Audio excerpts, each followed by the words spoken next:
Chapter 1180. Of course there was a limit to his tolerance. This MMA coach had been courting death for too long. He didn't have much time to dawdle. From the moment he planned to make a move to the moment he actually killed someone, it was only a short 1 or 2 seconds. He didn't give the others a chance to react at all.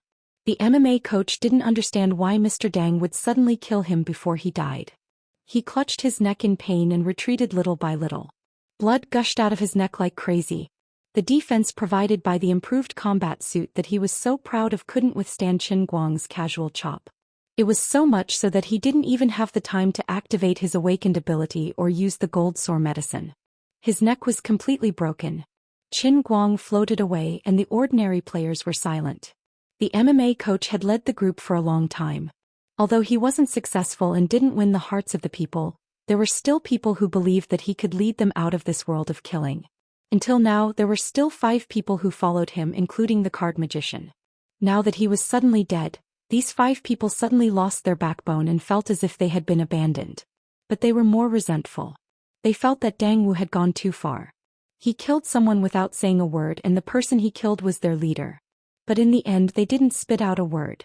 Qin Guang's killing the chicken to warn the monkey was certainly effective. They were also afraid that Qin Guang would put a crime on them for hindering everyone's survival and then kill them without explaining at all. The MMA coach's encounter made them wake up, and they no longer dared to think of Qin Guang as a brainless, benevolent and generous grandpa NPC. This grandpa NPC would kill people. On the other side, after killing this unstable factor, Qin Guang rushed back into the encirclement of the giant mosquitoes. The others also understood what he meant and obediently sprayed mosquito repellent on everyone and the Protoss again. If Mr. Dang can't kill all these giant mosquitoes in an hour, then we're really done for this time. No one will think you're mute if you don't say a few words. If you don't want to die, then obediently shut your mouth. The poker magician reminded softly and looked at Qin Guang with a look of lingering fear. Peasant, who was nearby, heard their conversation. He turned his head and glanced at them, but he didn't say anything to defend Qin Guang. It wasn't that she had a problem with Qin Guang, but that she had finally come to a realization. Judging from the death rate of this slaughter mission, those who could survive and succeed once were the cream of the crop. They were true experts and definitely not easy to deal with. Although Mr. Dang looked kind, and his big bald head looked like an enlightened monk as he said he was an old player, so he must have seen countless life and death situations. Then he must have developed a heart of stone. Otherwise he would have died in the previous game mission. People like them, who were only able to survive until now because of his protection, were a little too rash and lacked sufficient respect for him. In fact, he was a true powerhouse who should have kept his word. It was no wonder that he was targeted by the game's secret side mission. He must have performed like a bug in the previous missions. With such thoughts in mind, Peasant continued to stare at Qin Guang. She forgot that there was a camera in her eyelashes. Qin Guang wasn't able to detect the camera in Peasant's eyelashes. Moreover, he didn't have the time to think about it. He was using the 18 palm strikes to fight the giant mosquitoes. As the fight progressed, Qin Guang's progress became faster. This had to do with the evolution of the 18 palm strikes to resist the mosquitoes. It was obvious that the higher the anti-mosquito martial emperor got, the more exquisite his martial arts became, and the more he pursued the effect of killing with one strike. Ordinary moves that could inflict small wounds could no longer meet his needs. What he wanted to deal with was no longer the ordinary giant forest mosquitoes, but the overlord of the mosquitoes, the king of the giant mosquitoes. Therefore he could no longer rely on the previous shallow moves that could inflict small wounds. He had to change to a powerful sure-kill move.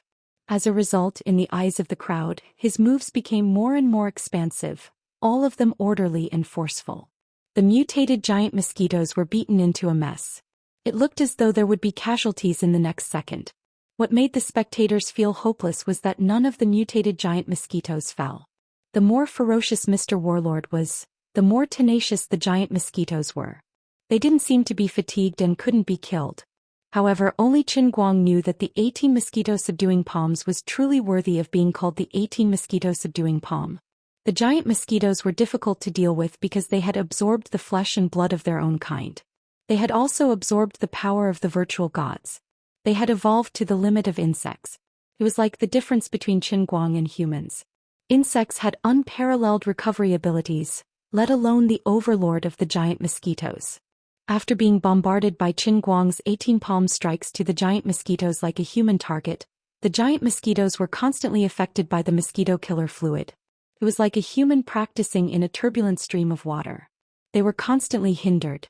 Their bodies were already full of hidden injuries. It was just that they were very subtle and not easy to be noticed. This was also related to the characteristics of insects. Just like cockroaches, even if they were stepped on, they could still struggle and shake their legs. The same was true for mosquitoes.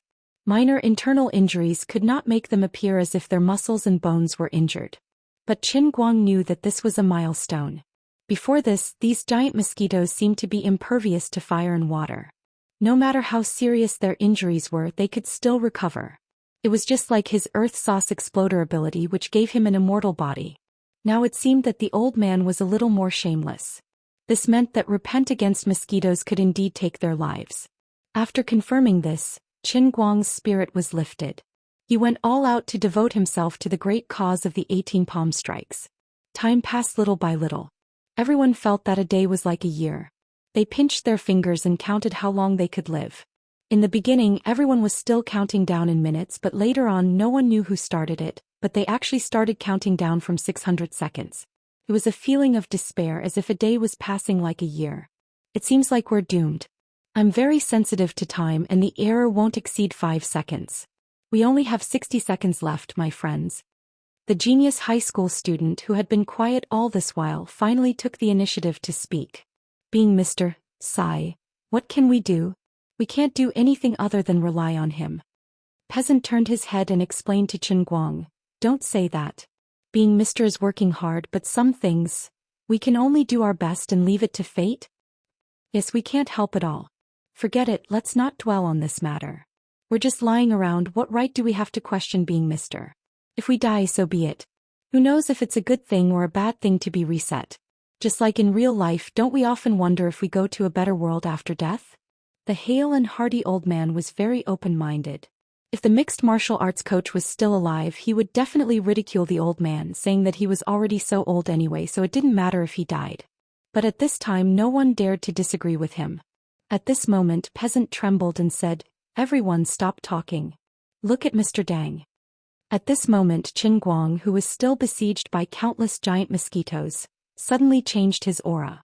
After the flying mosquito flew into the sky, he once again flew into the air, but this time his performance was completely different from before.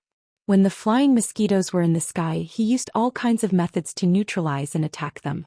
But this time he was like a Buddha ascending to heaven. He put his palms together and closed his eyes tightly as he flew in the air. Everyone didn't understand what he meant. While they were puzzled, they saw the dozens of giant mosquitoes in the air suddenly change. They no longer attacked him as crazily as before, but retreated into the distance inexplicably. The next moment, a shocking scene occurred. The giant mosquitoes actually began to bite and kill each other. What do they mean? The fat man asked in bewilderment. The genius high school student said worriedly, perhaps the mosquitoes realized that they couldn't defeat Mr. Dang, so they became anxious? The fireball magician said, they have a certain level of intelligence. Since they can't achieve their goal by fighting alone, they might as well. The genius high school student interrupted him. Yes, they might as well combine their strengths.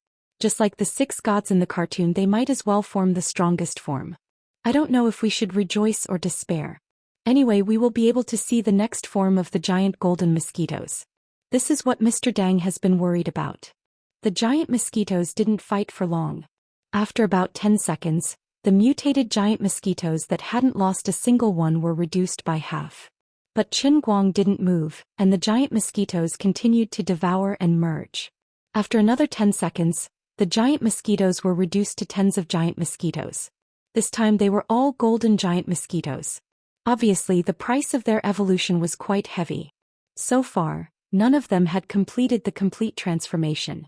On the other side, Qin Guang, who was floating in the air, still didn't open his eyes, but the sound of waves inexplicably burst out from his body. Everyone felt a faint pain in their eardrums when they heard it. They were at least 100 meters away. The giant mosquitoes seemed to know that it was a critical moment. Without any hesitation, they pounced again and fought in a chaotic battle. I really want to rush up and do something fierce. The strong man carrying a flamethrower behind the hale and hearty old man couldn't help but say. The giant mosquitoes have evolved to this level. Our attacks really can't even count as tickles. You better not go and die. The old man decisively dispelled this idea. In the air, countless giant mosquitoes' broken wings, broken bodies, broken legs, and even syringes were flying everywhere. Golden blood splashed out like raindrops. No one could clearly see the process of the battle between the giant golden mosquitoes, but they knew that it was extremely tragic. What was even more terrifying was that the limbs that flew out did not go to waste at all. Not long after they flew out, they turned back into golden energy and condensed back into the battle of the giant mosquitoes. Finally, another 30 seconds passed. The giant mosquitoes in the sky shone brightly. The real mutated Mosquito King was born. In the sky, a giant mosquito about the height of a human was quietly floating. It didn't flap its wings but inexplicably floated. However, this giant mosquito was no longer golden in color. Instead, it had returned to its original pitch-black appearance. It seemed to have returned to its original state. Its whole body was shining with a cold metallic light. Coupled with its slender body, it looked like a slender, agile, black-armored warrior. What made everyone even more afraid was that after this Mosquito King was born, it didn't crazily rush toward Qin Guang like the previous giant mosquitoes.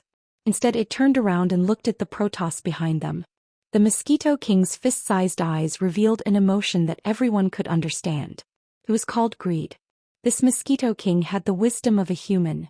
Thinking back to the immortal body of the mutated giant mosquito, its devouring power and its indestructible needles, now that it had transformed into this body and possessed human-like intelligence, how strong would it be? No one could imagine it at all, and they could only feel their hair standing on end. At this moment, Qin Guang suddenly opened his eyes. The moment he opened his eyes, muffled thunder sounded around him. Everyone's eyes drifted toward him. What kind of eyes are those? What kind of vicissitudes are in his eyes? What kind of complicated life did he have to experience to condense such a pair of eyes? It was the sorrow of seeing through the mortal world, and the sharpness of being able to see through everything. You can go to hell. Qin Guang took a deep breath and suddenly rushed forward. He said, since you have human feelings, you should know what it means to repent against mosquitoes. Qin Guang originally planned to completely replicate the aura of the anti-mosquito martial emperor, but he didn't know why he wanted to slap himself after shouting out the lines. Forget it, this isn't important. What's important is that after the previous 17 palm strikes, my current internal strength circulation mode has completely matched the anti-mosquito martial emperor's technique, and my emotions have been completely replicated. In addition, don't be fooled by the terrifying aura of the Mosquito King. Its body was actually full of hidden dangers left by me when I hit the other giant mosquitoes. It obtained the power of all the giant mosquitoes, but it was also full of my internal strength. Die! Qin Guang roared and flew straight forward. The Mosquito King also made a buzzing sound as if it was retaliated by a human's provocation. It also turned around and flew in the direction of Qin Guang. We can't see anything? The normal gamers were dazzled. Qin Guang and the Mosquito King, who were in mid-air, disappeared at the same time. After their second awakening, they were unable to capture the movements of Qin Guang and the Mosquito King. They could only hear loud pai pai pa pa sounds coming from every corner of their bodies. The genius high school student frowned as he counted. Mr. Dang and the Mosquito King are fighting more than 100 times per second. Peasant tried his best to turn his head, but he was unable to capture the movements of Qin Guang and the Mosquito King. At that moment, a strange notification sounded in her mind. Additional reward points. Please activate the time ability of the side mission to ensure the quality of the recording. Isn't the Massacre World targeting Mr. Dang? Are you giving me free reward points for secretly filming? Chapter 1181. In the sky, the battle between Qin Guang and the Mosquito King was still ongoing. Peasant didn't know how long it would last and whether Mr. Dang could win. However, she did not have the qualification to refuse the side mission, and the reward points have been forcibly issued to her head. Even the killing mission seemed to be afraid that she would not perform well. It was very considerate to remind her that if she did not complete the recording work as required, she would immediately be reset. Peasant didn't have the right to reject the mission, but she didn't use time deceleration on everyone. Instead, she placed her hand in her pocket and placed her finger on the hourglass. She activated the hourglass and sped up her own time. Everyone's attention was focused on the explosions in midair. Nobody noticed that Peasant was twisting his head and body at a speed that was different from the rest of the crowd. It was like a rotating anemometer. In the sky, Qin Guang and the black-armored Mosquito King were fighting fiercely, but he didn't use Mosquito Repent. He had 30 seconds left. He wanted to make use of the time to give the Mosquito King more trouble so that he could use his final strike. If Mosquito Repent attacked the Mosquito King, it would be troublesome. With the speed of the Mosquito King, he couldn't stop it from sucking everyone dry. What was the next stage of the Mosquito King? Forget it. Qin Guang didn't want to imagine. If the gamers were sucked dry, it was fine. If the gods, especially Yu Ting, were sucked dry, the Mosquito King might evolve to the point where it could defeat him. That would be a huge problem. So he either didn't attack or he had to succeed. Lad, didn't you say there was a 5-second error? Another minute has passed, right? Nothing changed? The hale and hearty old man turned his head to look at the sky, but he couldn't see anything. He chased after the flashing sparks in the sky to capture Qin Guang and the Mosquito King, but it was futile. He couldn't help but complain about the high school student. Just now, the genius high school student had calculated the time so accurately that everyone believed it to be true. Their hearts were in their throats and there were even all sorts of countdowns. In the end, when the time was up, there was no movement at all. It felt as if they had punched the air with all their might, and it was rather uncomfortable. The genius high school student was also embarrassed. His face had even turned paler. There's a small mistake. Don't worry about the details. Maybe there's a slight error in the timing of the mosquito repellent, or maybe the effect of the mosquito repellent has improved because we've made more mosquito repellents. At this time, the fireball magician stood up and said, "Forget it, let's not stand here and watch the immortals fight. Let's find something to do." Ever since the Sonda coach died, he seemed to have become more proactive. "What are you doing? Scratching that monster with your little flame? Can you keep up?" Poker Magician mocked them without holding back. He had always disliked the trio who left the team. The Fireball Magician saw through him and smiled insincerely as he said, "Oh, why? Your boss is dead and now you're the one standing up for him? I'm giving a good idea. What's the meaning of your sarcastic tone? Must you quarrel? Aren't you afraid of angering Mr. Dang? We've been in this strange world for a long time and you still haven't woken up? If that's the case, I suggest you kill yourselves.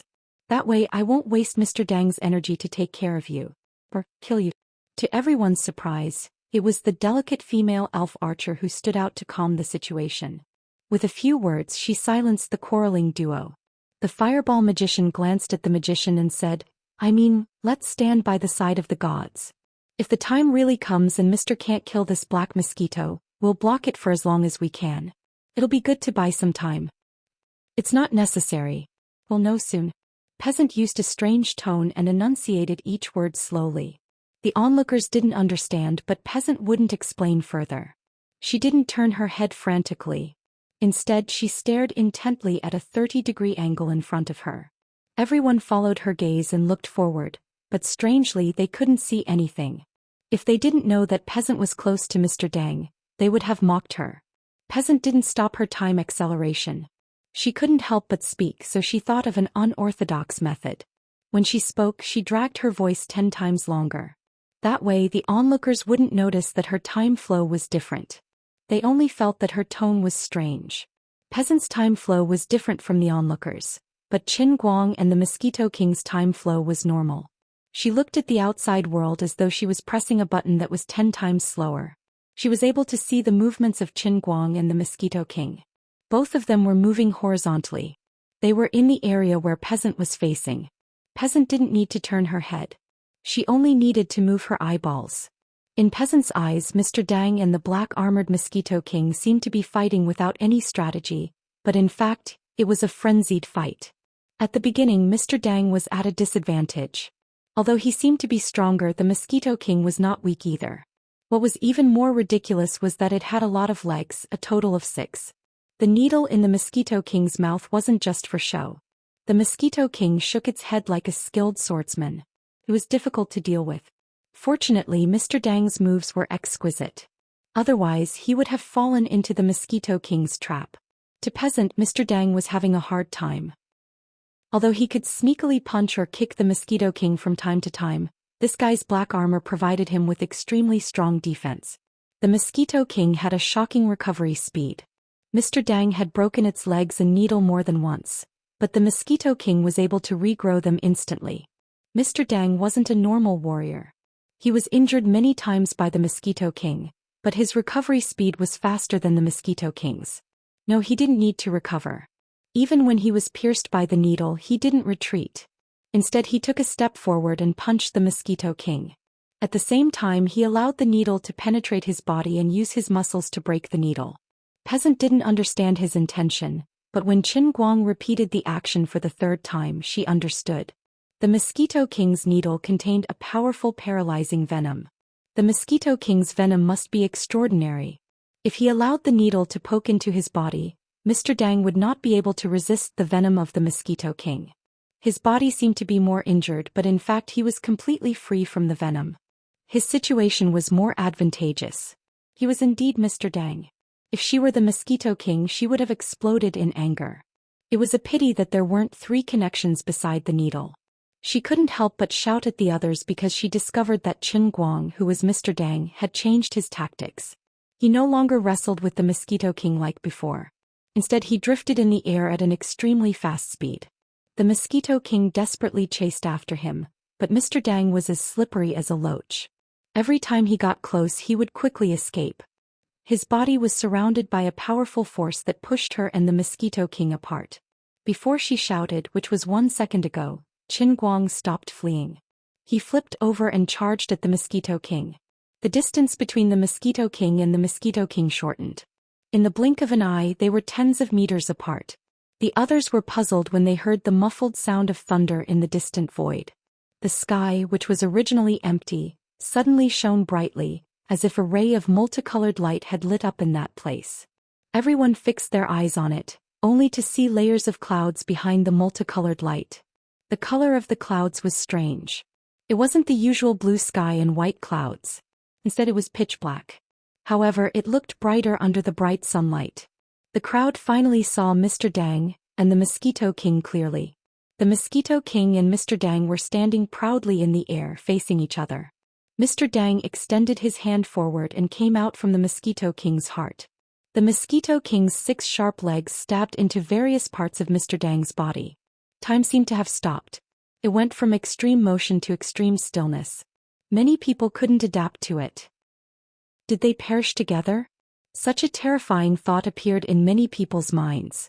Even Peasant, who had witnessed everything, felt the same way. The distant dark clouds became denser, and the muffled rumbling sounds resembled thunder. However, there was no lightning, only a ray of greenish-gray light emitted from the clouds. In the distance, Qin Guang turned his head slightly to look at the crowd and the celestials behind them. Then he turned to look at the Mosquito King and said, "Good, you can die now." The 18th form of the 18 mosquitoes subduing palms, repenting mosquitoes. As he shouted, the thick dark clouds behind him suddenly shrank back. At the same time, his palm that penetrated the Mosquito King's heart gradually surged out of the black mist that seemed to have a substance. The black mist was like tree roots tearing through the ground as it spread out from the Mosquito King's body. The black mist cracked like ice wherever it went. The Mosquito King gave a heart-wrenching scream. Its 6 sharp legs, which were full of barbs, struggled violently as though it wanted to tear Qin Guang apart. The syringe in its mouth broke on its own, but in the blink of an eye, it grew back. Although it was shorter than before, it was just enough for it to peck at Qin Guang's face. But its struggle was still in vain. Although it was only 1 palm, it contained all the essence of the previous 17 palm strikes. Qin Guang knew that it had this move, so he had already covered his upper body with the most powerful protective aura. But the Mosquito King's bite caused sparks to fly. After a few seconds, Qin Guang felt that the hidden injuries in the Mosquito King's body had almost exploded. Then he used his left hand to slap its head. With a loud bang, the black-armored Mosquito King's pointed head exploded like a thunderstorm. The divine power of the 20 celestials who had died turned into colorful flowing lights and shot out from the place where the Mosquito King exploded. They flew everywhere in the slaughter world like fireworks. Qin Guang was also covered in injuries from the explosion. His face was unrecognizable as he plummeted from the sky. But before he landed, he endured the pain and adjusted his posture. That's right, I can't hit the ground face first. He also seized every second to swallow the gold sore medicine and use the talent ability of the earth paste exploder. Don't worry about other parts, just protect my face first. My expert image depends on my face. I can't let it be destroyed. Strangely, when the earth paste exploder used its ability, it didn't repair his face as he ordered. Instead, it turned into a terrible black hole and crazily absorbed the various divine powers that were drifting everywhere in the slaughter world or flying to the other celestials who had not died yet. The streams of light formed by the divine power of the god race's projections spun in the air like a river flowing backward. They gathered above Qin Guang's head and turned into a beam of light that fell from the sky. Qin Guang looked up with a blank face. I didn't activate the earth paste exploder's devour talent. What's wrong? The closer the light beam got to Qin Guang, the smaller it became. Finally, it turned into a light beam as thick as a pinky and poured into his forehead. Can I absorb the divine powers of those celestials? Am I going to become a god through the slaughter world? So explosive? No, if I can absorb it, I should have absorbed it when I killed the Titan. What's going on? Mr. Deng, you're back. As Qin Guang was puzzled, peasant who was slightly closer couldn't help but remind him. Qin Guang tried to move his head. It didn't affect the light beam. It just flowed from his forehead to the top of his head. Then he turned his head to look. Gosh, why is the back of my anus glowing? A trumpet-shaped light. That's not right. Qin Guang turned his head to look at the sky. He was bewildered. The flowing light from his buttocks was as thick as a pinky. After rushing far away, it dispersed again. A portion of it spread to the entire Colosseum, but another portion flowed back to the celestial projections that had not died yet. Yu Ting, who was further away, had stood up. He had a disgusted expression as he resisted the thunder power that flowed back to his body. But his resistance was futile. The divine power that spurted out from his anus hit his face and then returned to his body. Qin Guang felt his body and didn't feel that the earth paste exploder's talent had become stronger. He didn't understand. What did I absorb? Does this mean that the god power has passed through my body? What's the point? Why did I have to come out from my anus? This old man has an illustrious name. Wait, I seem to have realized something. Previously, I was indeed unable to absorb the divine power of the Titan god. But those virtual gods who had died had been devoured by the mutated giant mosquitoes of the slaughtering world. Then these mosquitoes had stolen and digested their divine power. Of course, this also included the power that Yu Ting and the others had absorbed after being stung. Perhaps the characteristics of the Celestials' divine powers were changed by the mosquitoes, and they were attracted to the earth paste exploder's talent? Was that why this happened? The question was, why did the special characteristics of the divine powers pass through my body? Could it be that I'm the legendary activated charcoal water purifier? Then what the hell did I absorb? Blarg. A distance away, Wethany, who had just managed to stand up, was greedily absorbing the divine powers. She lifted her head and saw Qin Guang's anus blossoming. She clutched her stomach and vomited. Chapter 1182. Yu Ting sighed. Wethany, stop struggling. Just turn your face away. You won't feel anything if you can't see it. Wethany, like Yu Ting, could not resist at all. Poor Wethany. She felt that it would have been better if she had not woken up so quickly. She looked enviously at the other gods who were still in a deep coma. At that moment, the electronic notification finally sounded. Congratulations, player, for successfully completing Mission 5. Reward points will be distributed to all player accounts according to the completion of the mission. Along with this notification, Qin Guang checked his merchant store once more and grinned. He was not sure how many reward points he had obtained for Mission 5, but he had obtained more than 200,000 reward points. Now he had nearly 300,000 reward points in total. But most importantly, he found that he could finally press the enhance ability button in his shop. It was no longer just a decoration. He began to look forward to it. With the old man's current ability, if he wanted to enhance it, what would it be like? Also, after the enhancement, I should be able to purchase exclusive items according to my awakened ability, right? What would it be? Just thinking about it made him look forward to it. What would it be? Qin Guang happily clicked on the ability enhancement button while looking forward to what would happen to his body. As for what he sucked in earlier, he couldn't get it out no matter how hard he tried. Thus, he decided not to bother himself with something that he couldn't find an answer to. At that moment he was not the only one at a loss. Yu Ting and Wethany, who had just woken up, looked at each other in confusion. The two gods had vomited enough before. In fact, they could only feel nausea and retch. There was nothing in their stomachs that could actually be vomited. But when the two gods carefully checked, they were puzzled to find that there was no change in the divine power that they had regained. It was slightly weaker, but in essence it had not weakened. Could still be recovered by eating the strange blue pill. It was like a person who had become thin and weak because of long-term malnutrition, but their bones would not change at all. The reason why the divine power had become weak was that part of it had been consumed by the mosquito during the battle. But only the skin had been touched and the foundation inside had not been touched. But why was it that in this inexplicable game setting, when they were returning to their base after losing their strength, why did that fellow when Noon do such a thing? Disgusting. Also, where did the divine power of the other dead gods go? While the two gods were thinking, they also received a notification from the electronic voice. They hurriedly looked at their respective shops and then their faces fell. Including the reward points that he had received before, Yu Ting now had about 70,000 reward points in his hands. There were still no options for ability enhancement. There were other things that he could buy, but for the Protoss these were meaningless toys. At the same time, the other Protoss woke up one after another. One by one they checked their bodies and were overjoyed. Just now they thought that they were dead for sure, but they never thought that it was just equivalent to a nap. When they woke up there was nothing wrong with them, and they even picked up 10 or 20,000 reward points for free. Although they did not know what use it was, they would see the light sooner or later, right? On the other hand, many ordinary players have no idea about ability enhancement.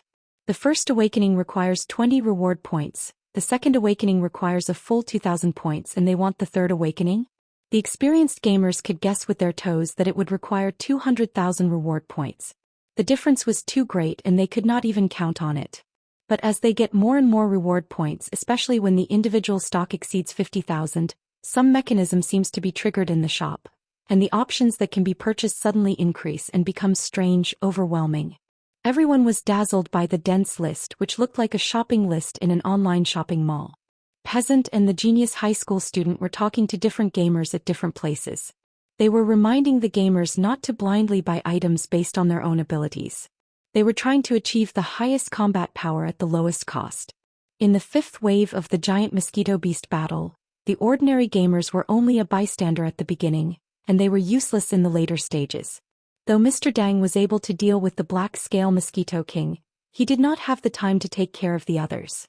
The giant mosquito king would only become stronger. If they did not strengthen their self-defense capabilities, they would definitely die. In addition, the small group of people had undergone many evolutions and there had been many changes. The members of the small group had to consider the awakened abilities of their teammates and cooperate with each other when purchasing the items. Just as the crowd was scratching their heads and trying to think of a match, not many people noticed that the Mr. Dang they were talking about had been standing there blankly for more than a few minutes without moving. Even Qin Guang had no idea what was going on. After he pressed on the button, his thoughts came to a complete halt. The reward points were deducted from his shop like the numbers on a slot machine. Finally, after a long time, the 300,000 reward points in Qin Guang's pocket were emptied. That's right, his expenditure wasn't 200,000 reward points. He was left with nothing. After waking up, Qin Guang was bewildered. He checked his shop system to make sure he was not hallucinating. The reward points that he had saved up were all gone. He did not obtain the awakened abilities as he wished. He did not feel anything. Could it be that my shop is a leaky version? Do I not have any special abilities? Are you kidding me? I don't believe it. Qin Guang looked at the gamers equipping themselves with various pieces of sci-fi equipment. He turned his head away silently. Forget it, he had to believe it.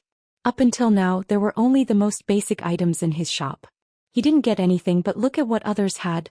The gamer who carried the sniper rifle was sitting in what looked like a light prism tank. He peeked his head out and looked around. Seemed like the entire team was in the tank. The 4 members of Peasant's team were wearing strange emerald armor.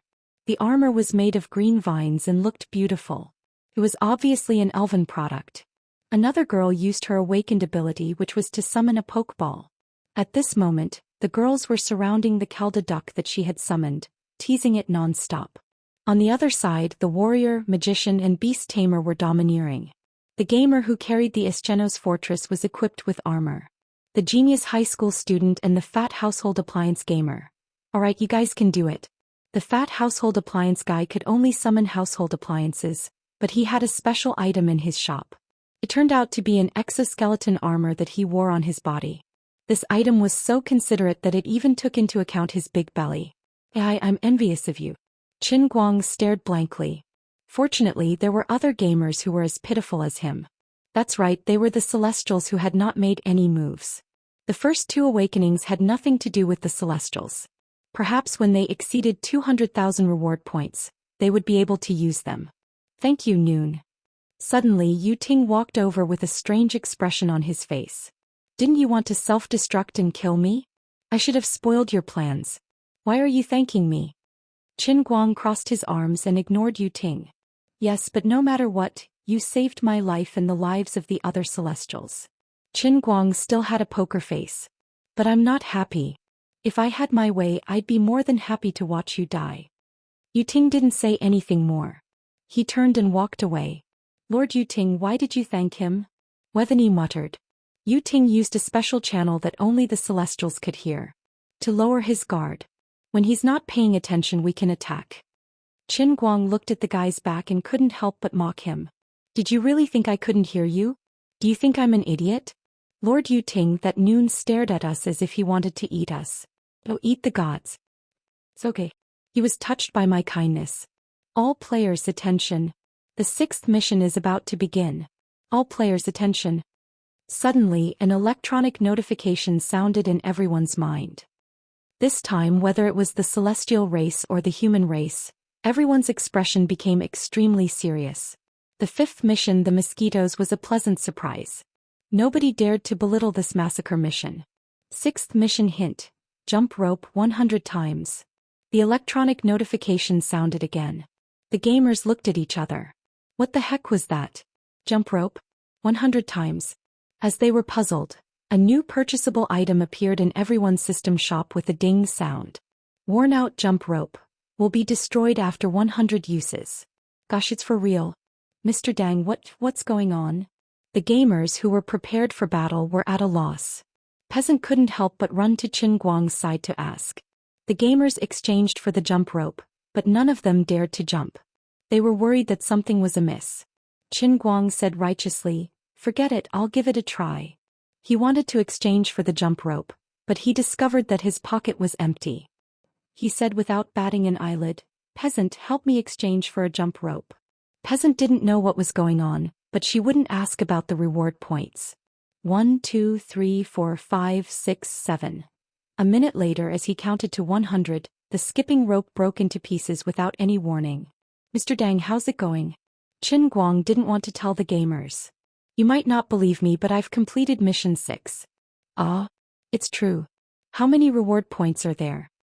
50,000, so many. Are there any special instructions? No. Then what's going on? How could it be so easy? God knows. Don't ask me. Forget it, let the others get to work. It's really just skipping 100 times. 3 minutes later, as the gamers and the Celestials completed their respective missions, the notification of the completion of Mission 6 rang in their minds, but a portion of the gamers didn't hear it. Everyone was puzzled. Suddenly, this group of people and the god race suddenly exploded. The people and the god race who had been laughing and joking just a moment ago were suddenly at a loss. What's going on? What's going on? The fat electrician looked bewilderedly at the disappearing corpses of his comrades. Beside him was the ghastly genius high school student. When he was jumping, he stopped twice. The gamers who died had the same situation. The genius high school student gritted his teeth and said coldly. The genius high school student gritted his teeth and said coldly. Qin Guang reacted at the same time and he broke out in cold sweat. The terrifying massacre world had evolved into a trap in the mission description. If the gamers died because of a disagreement, it would be useless to exchange for more equipment. If the gamers were to die, they would die. Then wouldn't the Celestials? On the normal player's side, although most of them had never jumped rope before, they had at least seen it. Moreover, they were in the mission space, so they didn't dare to be careless. Only a small number of people made mistakes because of one reason or another. However, it was different for the Celestials. They clearly treated it as a game. When they were jumping, most of the Celestials were intermittent and didn't take it seriously. Sure enough, when Qin Guang turned around, Yu Ting and Wethany were looking around with pained expressions. Beside them, many virtual Celestials were exploding like balloons. The tragic death of these virtual Celestials was shocking. It was similar to the Hercules who died in Qin Guang's hands. The fragments of their bodies all turned into a semi-solid liquid that was eventually absorbed by the soil of the Colosseum. The divine power that escaped from these death Celestials was not filtered by him. Qin Guang suddenly had an illusion. Maybe this massacre mission didn't want him to do that kind of thing again? Don't let my chrysanthemum bloom? But I don't even know what the benefits are, okay? Also, what about my reward points? What about the 50,000 reward points? I just got them. How did they suddenly disappear? Who stole them? When I wanted to exchange for the jump rope just now, I didn't have any. Does this mean that my awakened ability is the legendary black hole, specifically sucking away my reward points? But where is it sucking away? Attention all players, Mission 7 is about to begin. The Scourge army is about to arrive. Please survive the attack of Hellfire. While he was at a loss, the mission prompt sounded again.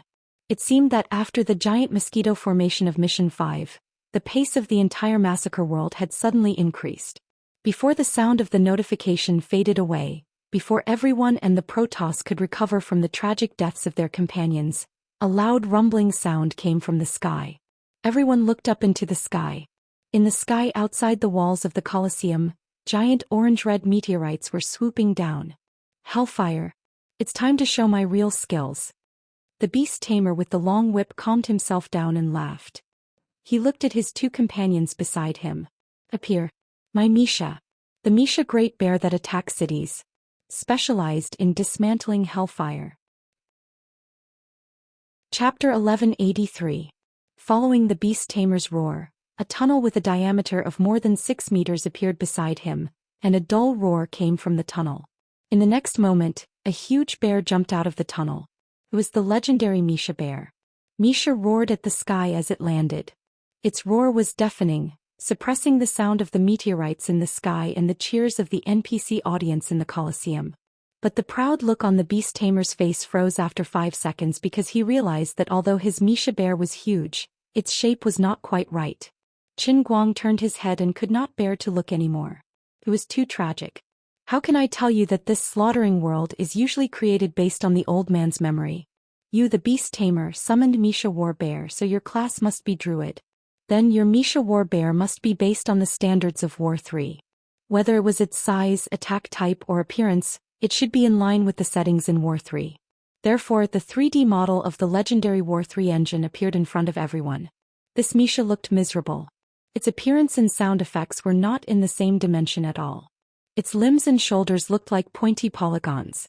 The funniest thing was its head, which was a large trapezoid with 2 conical ears. Qin Guang held back his laughter. He thought that his Dota Tower was much better than War 3. Since there was already a Misha War Bear, there was no reason for the Hellfire from War 3 to appear. Then these Hellfires were most likely not the characteristics of War 3. They should be based on the Dota Tower. He decided to kindly remind them, when the Hellfire lands, everyone pay attention to stand far away, and be sure to completely avoid the circle of this thing when it lands. If I'm not mistaken, when the Hellfire hits the ground, there will be a special effect of dizziness. Also, the Hellfire should not be affected by siege attacks. The beast tamer hurriedly explained, I'm just joking. Qin Guang said, but if anyone has an attack that can eliminate mana loss, you can try it. Well, has anyone played Dota Tower before? It's the kind of scattered mana orb that anti-mage uses in the game. Every time you hit it, it's called mana shave.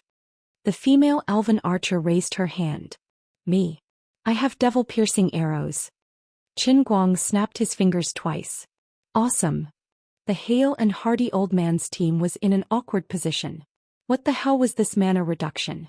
We had the Apocalypse tank and the game versions were different. One was magic and the other was sci-fi. How are we supposed to fight happily? The Apocalypse tank looked awesome, but if it was hit head-on by a Hellfire meteor, everyone would probably be turned into sky lanterns. Everyone hurriedly got out again and tens of thousands of reward points were wasted. Not long after, accompanied by a loud bang, the first hellfire meteor crashed into the Colosseum. He didn't know what material the meteorite was made of. It was about 4 to 5 meters in diameter. Looking at its flying speed, it would at least create a huge crater like a real meteorite when it hit the ground. But in fact, although this thing shook the ground when it hit, it was much lighter than ordinary people thought. It didn't even create a crater. At the moment of landing, there seemed to be a magic circle about 10 meters in diameter flashing. It was unknown if this magic circle had offset the impact. "Isn't this hellfire powerful?" Someone in the crowd suddenly said this, and the next moment the stone that had just hit the ground rolled forward on its own. After rolling for less than a round, the round stone disintegrated on its own, stretched out its limbs, and a giant stone man about 6 meters tall appeared in front of everyone. This stone man was covered in blue-red flames, and people could feel the heat wave even from so far away. "Mr. Deng, what kind of stun effect are you talking about?" While everyone was watching, someone in the crowd suddenly asked. Qin Guang ignored him and looked back at the meteorites that were falling one after another. This was just the beginning, but there were still countless meteors in the sky. This was too dense. If the magic circle produced when each hellfire landed was so big, then it was impossible for people to completely avoid the coverage of the magic circle. As expected, it didn't take long for the hellfire meteorites to fall from the sky like raindrops. At first, people could still dodge, but as time passed, the meteorites became denser and finally there was no way to avoid them. The first person to be covered by the magic circle when the hellfire landed was the electrical appliance fatty. The poor fat guy couldn't run easily with his big belly, so he suddenly staggered and fell to the ground.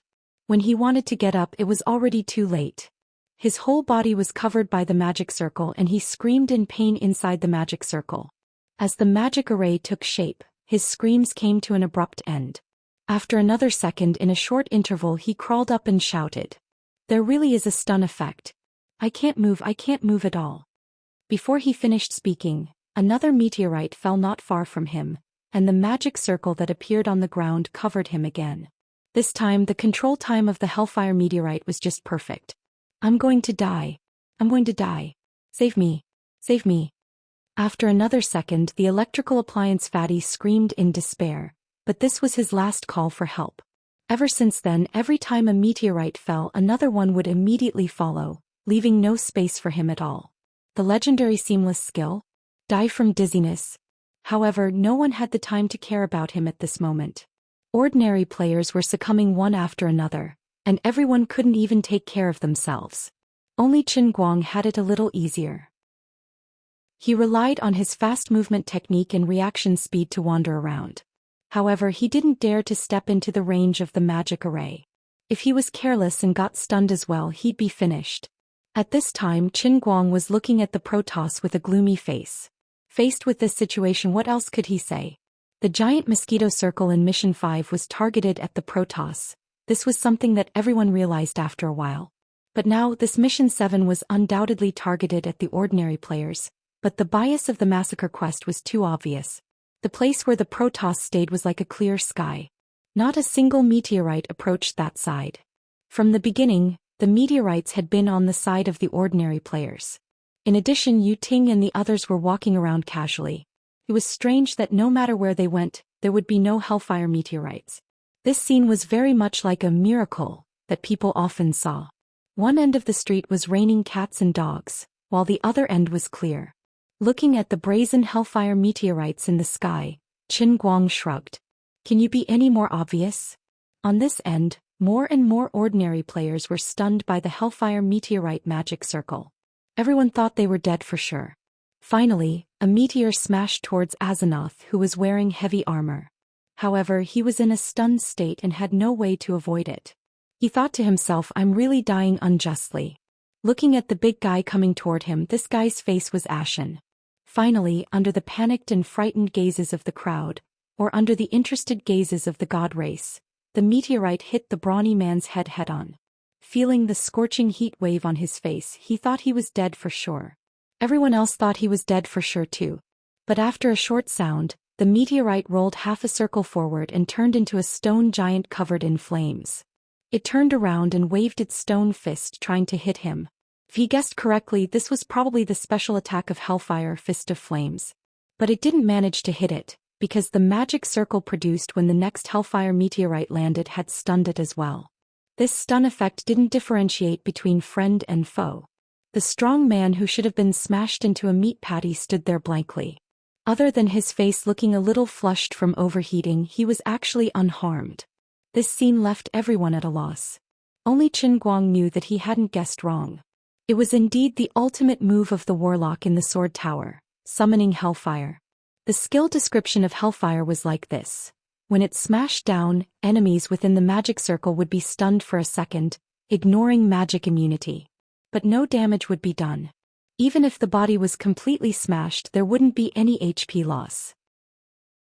The real damage was the Fist of Flames that came out after the Hellfire landed, and the permanent sacrifice effect brought by the flames on the surface of the Hellfire giant's body. Obviously, the massacre mission forcefully copied the settings in the sword tower, even if the setting was hard to understand and unreasonable. But the strong warrior didn't feel proud for long. Although the Hellfire Stone man in front of him couldn't swing its Fist of Flames down because of the constant dizziness, the guy still felt unbearably hot. He was very uncomfortable being roasted by the flames of the eternal sacrifice. Although there was no HP bar on his head, he knew that his physiological functions were constantly declining. The other gamers who were stunned from the start were in a similar situation. As more and more Hellfire Stone men stood around them, the heat from the eternal sacrifice became more intense, and they felt more uncomfortable. Other than that, although the rock golem's movements were constantly interrupted, they were slightly more resistant to the stun effect than the players. The Flame Fist's completion rate was advancing bit by bit, and there would always be a moment when their fists would hit someone. According to the settings of the Sword Tower game, the Fist of the Stone Men was extremely powerful, and the gamers wouldn't be able to withstand the blows. Peasant and her companions were in the most difficult situation. They had spent most of their reward points on the Rattan armor, but the Rattan armor didn't have any resistance against the fire damage. Instead, it caused the damage to increase. In less than 30 seconds, the number of stone golems around the four of them did not exceed 3, but their Rattan armors had already begun to ignite with flames. Qin Guang was helpless. He had to save them. He could only take the risk of approaching Peasant and his companions. He wanted to see if he could withstand the dizziness.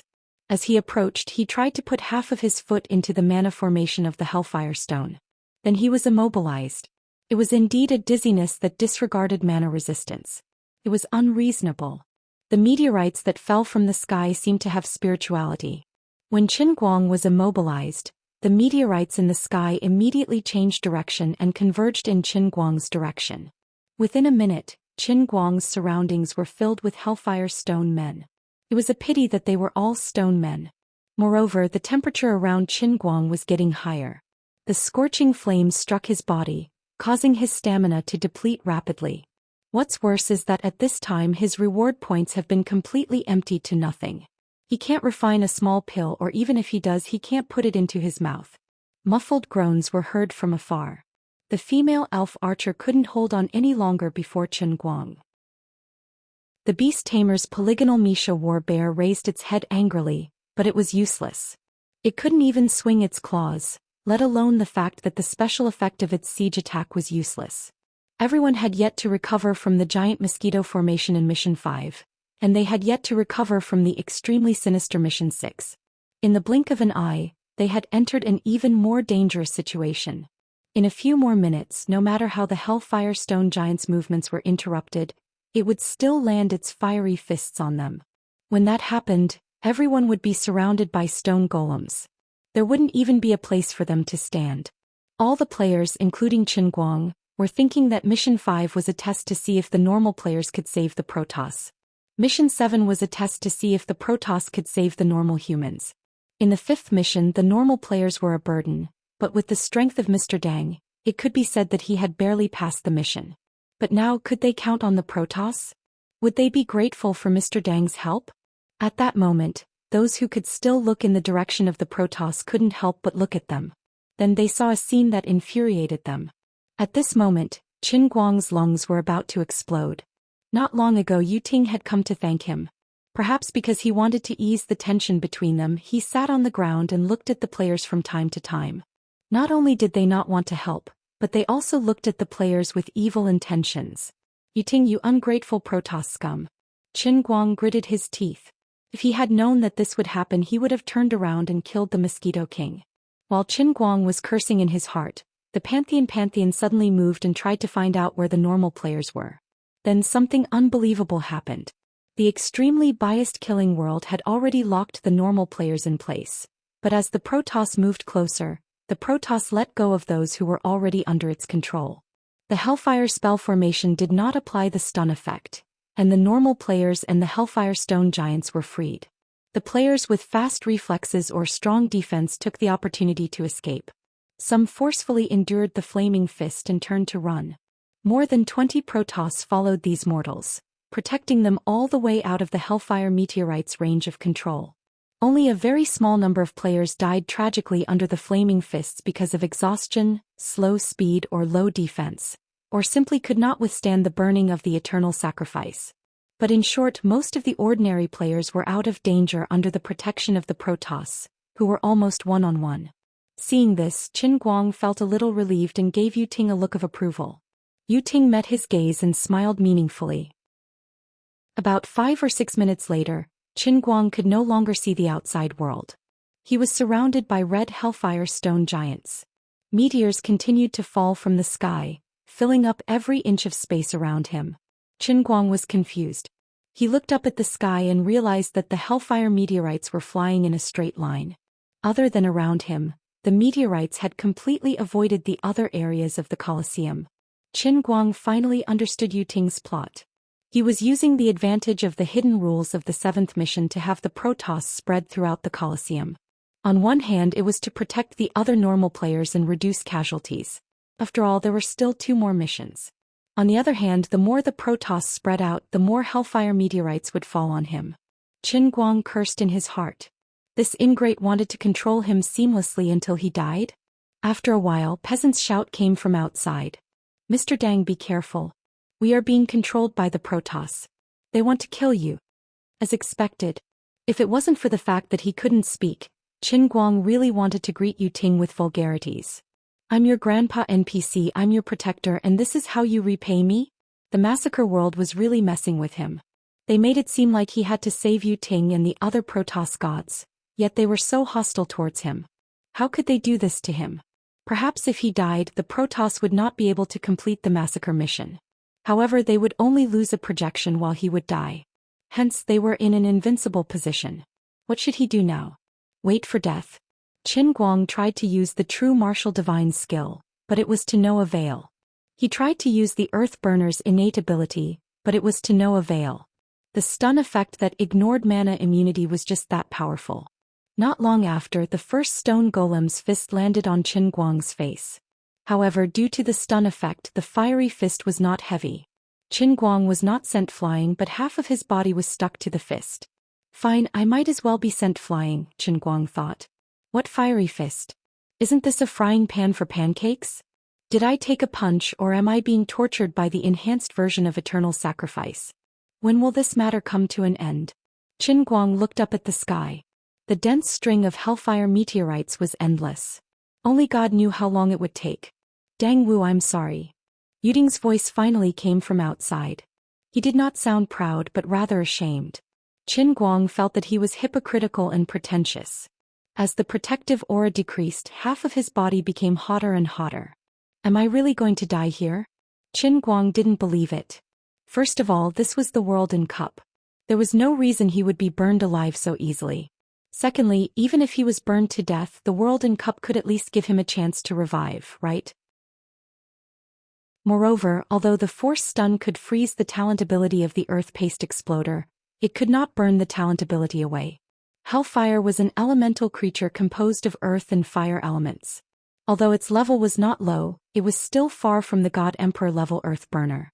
Qin Guang complained to himself. "I'm not afraid of death, but cooking one side is annoying." Just as he was complaining, another fist finally landed on his back from behind. "Good, now both sides are at the same temperature. I'm cooked." Qin Guang felt that after the 7th mission was over he could only vent the hatred in his heart by frying Yu Ting alive. However, after the incident at the giant mosquito formation he felt that he could not kill Yu Ting personally. It was best to think of a way to let the gods die at the hands of the magical beast. However, it was difficult to do that. It's so hot. I can smell the burnt smell in my nose. Forget it, maybe my nose is burnt. Fortunately, the stone golems are densely packed so no one can see my terrible state. He secretly rejoiced. However, someone didn't think so. Peasant, who was being held by Wethany intimately, touched her eyelashes without batting an eyelash. Just now, she estimated that she would not be able to capture what was inside, so she turned her face elsewhere. She tried to communicate with the others with her eyes to think of a way to save Mr. Dang. However, a side mission notification appeared in her mind. It required her to maintain her filming state to repay the huge reward points loan. This might even affect her reward points credit record. What the heck is credit record? I'm buying an hourglass, not a house with a mortgage. Chapter 1184. That was why Qin Guang thought he wasn't seen, but everything that happened to him was captured by Peasant's eyelash camera. Lord Yu Ting, are we really not going to save him? In the center of the Protoss camp, Vesini turned her head and asked Divine Emperor Yu Ting, who was beside her, as if the matter had nothing to do with her. Yu Ting nodded expressionlessly. It's enough to save the mortals. As for him, I hope he dies quickly. If he dies, will our mission be over? Will it be that easy? Wethany asked again. Yu Ting grinned. He couldn't help but recall his time in the Endless Divinity. Originally, he was traveling in the lower realm that he had personally created to comprehend the true meaning of the gods and catch up to the footsteps of his friend who had already passed away. However, he suddenly felt an irresistible will ordering him to participate in this so-called game. In this game, he had to do everything he could to stop an existence from achieving his goal. Of course, the best outcome would be to completely kill him in this game world. This will came too suddenly and violently. Even a divine emperor like him couldn't defend against it. It came without a sound, and it was even stronger than the will of a divine god. Then, this will transmitted more consciousness to him. It told him that it represented the source of the endless divinity. The task he was leading the advance party to protect the stability of the endless divinity. The gods had to fight against the most vicious devil in the history of the endless divinity. It was more sinister and terrifying than the devil that caused the death of 2 divine gods and the collapse of the divine world. This represented the will of the endless divinity. Yu Ting couldn't resist it, so he retracted his will and prepared for battle. At first he was worried that things would be too complicated. He did not expect that the big boss would expose himself so openly in front of him. It was a pity that all the gods in the advance party were suppressed. He was the only one who could use his divine power, but he was still no match for the big boss. He thought this was a simple test. He didn't expect such a good opportunity to appear in the 9 massacre missions. Even if they could only kill him once, at least they could understand how he died, how he resurrected, and what the truth of the gods' game was. Yu Ting was silent. He continued to stare in the direction where Qin Guang was surrounded. Although his eyes couldn't see through the hellfire stone golem's wrapping, he could sense that the life force inside was weakening. Would Dangwu really die? Yu Ting even had the illusion that things would be so easy. There was a strong feeling of unreality in his heart. The essence will of the endless god realm had personally issued an order, and it was likely that all of the gods in the god realm would be required to participate in this battle. And yet the opponent was so weak. This was truly inconceivable. Tell everyone to be careful. Although these so-called hellfire elemental giants aren't high level, we're still very weak. Although the rules favor us and we can avoid the stun effect, the power of this fiery fist isn't to be underestimated. Yu Ting and Wethany gave their orders and leaped to the side, just in time to dodge a hellfire giant's fist. The scarlet-green flame drifted to his body, burning a hole in his novice combat uniform. Yu Ting's entire body flickered with electricity as he changed into a set of pure white thunder armor. He was probably a perfectionist. In other parts of the Colosseum, the normal players were on full alert as they ran for their lives, not giving the few hellfire golems any chance to even touch the corner of their clothes. But if they got a little closer, the burning sensation from the eternal sacrifice effect would be unbearable. Misha, the war bear that was known for its thick skin and strong enough to attack cities, was roaring in pain as it slapped a hellfire stone golem to death. The two of them struck one after another, but Misha Warbear's paw could only scratch off some stone dregs on the hellfire stone giant's body, but Hellfire's raging flame fist left a scar on Misha Warbear's body. The beast tamer's left hand flashed with a green light, and a wave of healing was cast on Misha's body. He waved his whip with his right hand, but it was useless against the hellfire. Although he couldn't kill the hellfire he was facing in a short period of time, he at least managed to stall one. On the other hand, the magic archer's performance was particularly eye-catching. Dark blue magic arrows flew out from the elven bow in her hands, nailing into the body of the hellfire that was chasing after her relentlessly. Each arrow was about the length of an arm. After nailing into the hellfire's body, they didn't dissipate as quickly as the magic arrows from before. Instead, a spiderweb-like blue crack spread outwards from the point of impact. Wherever these cracks passed, green smoke rose and the surface of the cracks shone like a galaxy. The crack that spread out from each arrow had to cover an area of at least a meter in diameter before it would slowly heal, and the magic arrows that nailed into the hellfire's body would dissipate like stardust. This was the special effect of the magic archer's devil-piercing arrow. Its effect was similar to the mana dissipation effect used in the sword tower, perhaps even better. After shooting 3 arrows in a row, the magic archer turned around and ran in another direction. A cold shout came from behind her. "Mortal, I've said it before. You can't stray too far from me. Otherwise I'll kill you." The archer's footsteps paused helplessly, then she changed direction. Previously she was actually heading straight for the center of the Colosseum, but unfortunately she was discovered. The number of hellfires on the periphery was decreasing, and no one knew what kind of mysterious attraction Mr. Donkey had towards the hellfire, or if the scattered Protoss had an inexplicable repulsive force towards the hellfire. They had even figured out the range of their repulsive force towards the hellfire, and through exquisite positioning, they continuously compressed the space in which the hellfire could move. In the end, there was only one result, and that was to converge towards the center. With their lives on the line, everyone wanted to help Qin Guang, but they couldn't. All they could do was think of ways to intercept 1 or 2 hellfires, and see if they could relieve the pressure on Mr. Donkey. Everyone knew that Donkey wasn't dead yet. As long as the system notification hadn't come, then Donkey was definitely still alive. The Protoss won't let us help him, and the countless hellfires there have already turned into a sea of fire. There's nothing we can do even if we go. In that case, we can at least try to do something within our own limits, right? Even if we can only restrain 1 hellfire, it should at least be a drop in the bucket, right? The Protoss felt that these people's actions were laughable.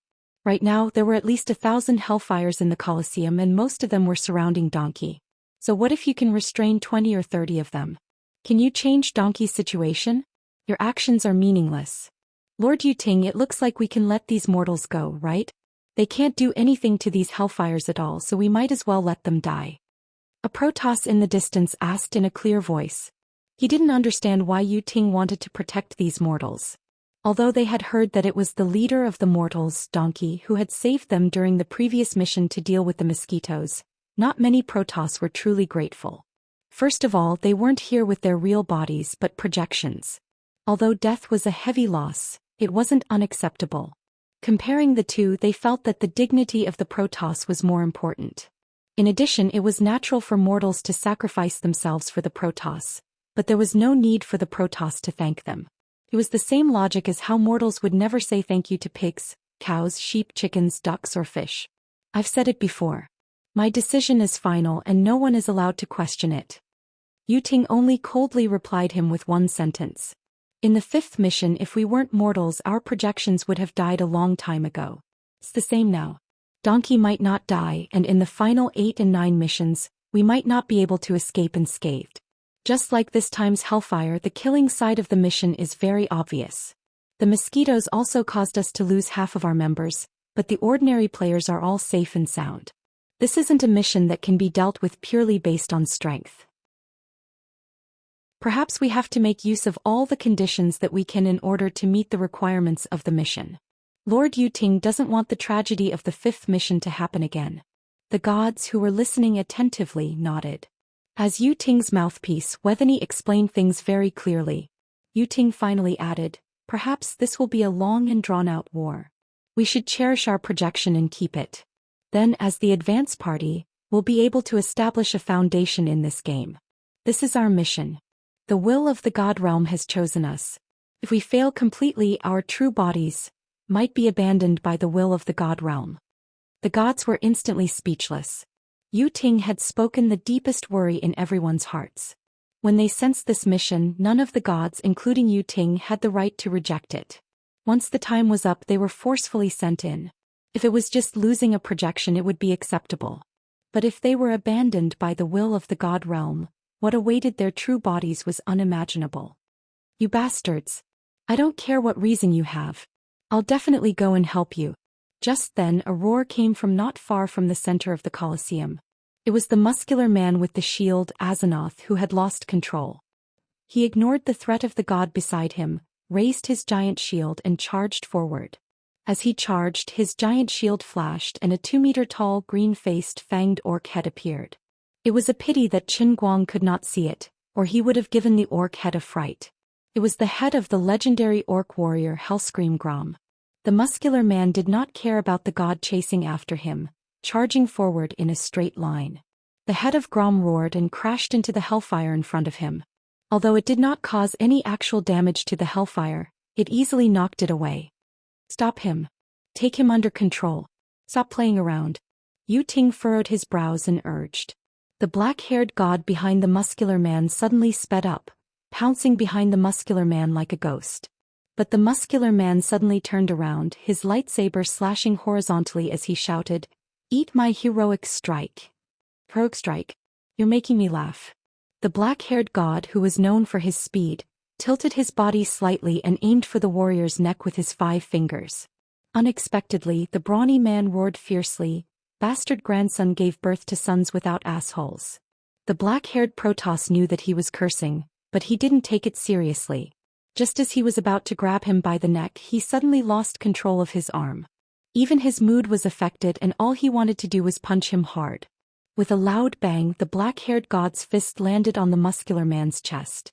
The muscular man staggered, but he used the force of the god's punch to turn and run. A veteran player of World of Warcraft would have recognized that the warrior had used another skill called Taunt. But this time, before he could even take 2 steps, the enraged black-haired Protoss caught up to him.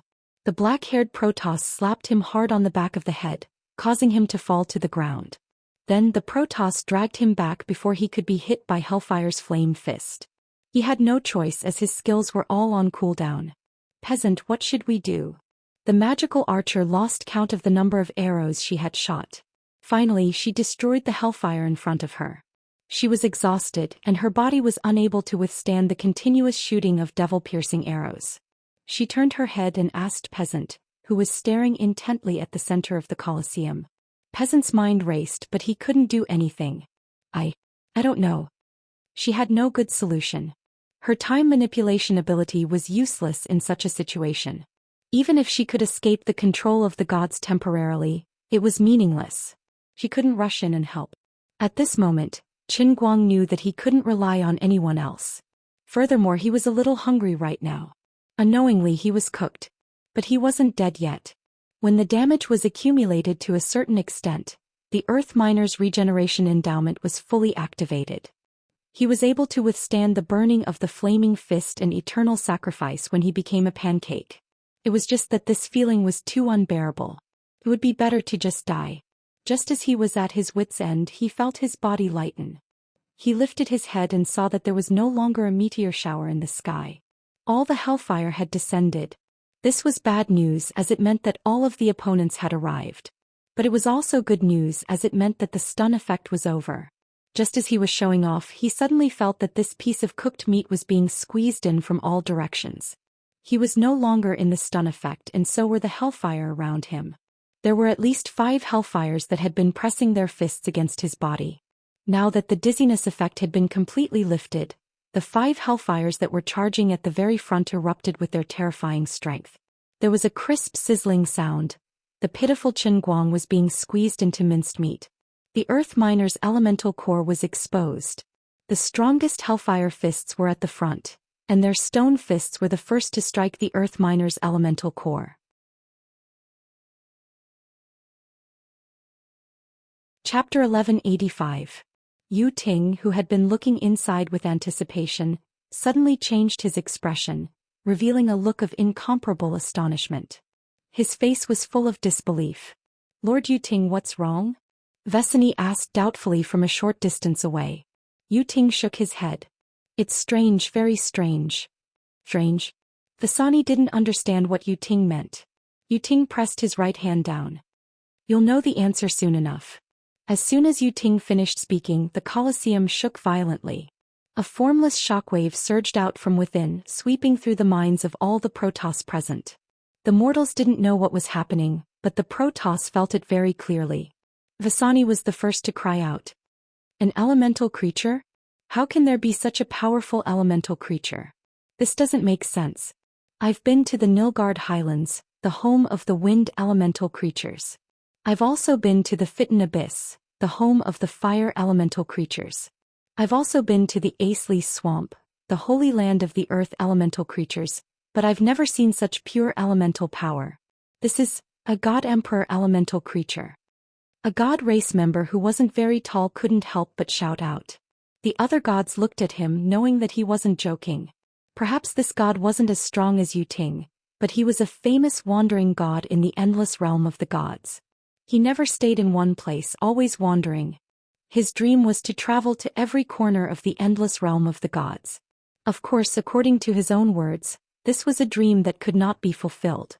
If he hadn't seen a god emperor elemental creature, it was impossible for the others to. "Lord Yu Ting, isn't the biggest difference between elemental creatures and us because their divinity is flawed and they can never reach the god emperor level?" Vesani asked. Yu Ting shook his head. "We can't imagine how vast the endless realm of the gods is. Even the overgods don't dare say they know all of its secrets. It's not impossible for a god emperor elemental creature to appear. We just don't know about it. What's more, we're facing a situation that even the origin will of the divine realm is very concerned about. He's our greatest enemy in this game as well as our ultimate test. I'm surprised that this has happened, but I think it's only natural." Ordinary players could not understand what the Protoss were saying. The Protoss used the celestial language that only the gods could understand. But everyone knew that something unimaginable must have happened inside. At this moment, everyone's attention was focused on the man who was surrounded by countless hellfire. Well, to be precise, he had turned into a man. However, he was trying to figure out the Protoss words. Don't ask him why he could understand it. He didn't know either. This was probably a function that came with becoming a God Emperor level elemental creature. However, it was also possible that he had mastered too many languages in the Language Master Cup and was very good at communication. After becoming the strongest god of shady transactions, he came with the function of simultaneous translation. Of course, it was also possible that the spherical idol representing the Language Master in the Cloud City Cup itself represented the calculation of the Protoss language. As Qin Guang comfortably absorbed the fire and earth elemental energy from the hellfire in front of him, he pondered. From what they said, it seemed that elemental creatures could not reach the God Emperor level. Such a simple principle should be common knowledge in the divine realm, just like how the earth is round and the earth revolves around the sun. But it didn't work for me from the start. Am I too awesome? Or is the heavenly holy grail too awesome? Why didn't Lori look surprised at all? Could it be that this Yu Ting is too ignorant and doesn't know what's good for him? Lori's father is a god of chaos. As the legendary second generation of the gods, she knows more secrets? Forget it, that's not important anymore. What's important is that I should quickly absorb the hellfire. Qin Guang took a deep breath. Alright, he couldn't breathe either. His physical body had already been burned away, leaving only his elemental core. He might as well transform into the legendary cleaning robot that had the effect of a vacuum cleaner and start absorbing the hellfire madly. The hellfire, which had been astonishingly powerful just a moment ago, had now become a soft little sheep that knelt on the ground powerlessly. The flames surrounding its body quickly dimmed, and the magma-like liquid on the surface of its body quickly solidified and turned to ash. The natural elemental counter made the hellfire's arrogance become a dream. Perhaps, compared to ordinary elemental creatures, the hellfire's level was not considered low. It even had special skills such as permanent sacrifice, flaming fist, and a certain degree of automatic health recovery. However, in the face of the Earth Exploder's level suppression, The combination of the fire and earth elemental energy made it unable to resist at all. The earth elemental energy was directly absorbed by Qin Guang, while the fire elemental energy was scattered and completely restored to its most basic form. The hellfire half knelt on the ground and felt the strength in its body rapidly being sucked out. Its joints were quickly solidifying and it roared in despair. It was unknown whether it felt fear or not. However, it soon relaxed a little because the other hellfire's fist was also placed on Qin Guang's elemental ball. The hellfire duo had appeared. Then came the trio, the 4 heavenly kings and the 5 golden flowers. They knelt in a circle around Qin Guang. The hellfire behind looked at its comrade in confusion, not knowing what was happening. It curiously placed its flaming fist on its comrade kneeling in front of it. Then it also fell into a state of stiffness as if it was stuck to a high-voltage electric current. It was similar to how Xuzhu, who cultivated the Dark North divine art, would inexplicably lose control and suck in countless experts at the same time. More and more hellfires were pushed forward by the rules of the slaughtering world. As for the second circle of hellfires around Qin Guang, they also did not know what was going on with their comrade in front of them. Although they were powerful, they lacked intelligence. They could only rely on their instincts to move, and at the same time they were also restricted by the rules. Not long after, at least a few hundred hellfires around Qin Guang joined together and knelt down. Then more and more of them spread out like a wave. Under the shocked gazes of all the Protoss players and the confused gazes of all the ordinary players, the arrogant hellfire knelt down in a neat row. They no longer had the power they had before. Instead, they looked like a pile of smoking rocks after a volcanic eruption. We can't continue like this. Yuting suddenly changed his mind. Everyone attack and kill the hellfire. Yuting shouted loudly. The gods didn't obstruct the ordinary players around them. Instead, they charged towards the innermost circle. It was obvious that the God Emperor-level elemental creature that Dang Wu had transformed into possessed a unique advantage in rank suppression. If he wasn't stopped, all of the hellfire would become his nourishment. The gods gathered in the center circle from all directions and used their divine powers. The hellfire, which had lost its ability to resist due to the Dark North divine skill of the earthworm exploder, couldn't withstand the attacks coming from behind. Even the delicate Wethany glowed as she jumped onto the back of the hellfire and stomped heavily. The ordinary gamers wanted to charge in and steal the hellfire. However, after the gods left, the scattered hellfire that surrounded them charged at them again. The gamers had no choice but to fight.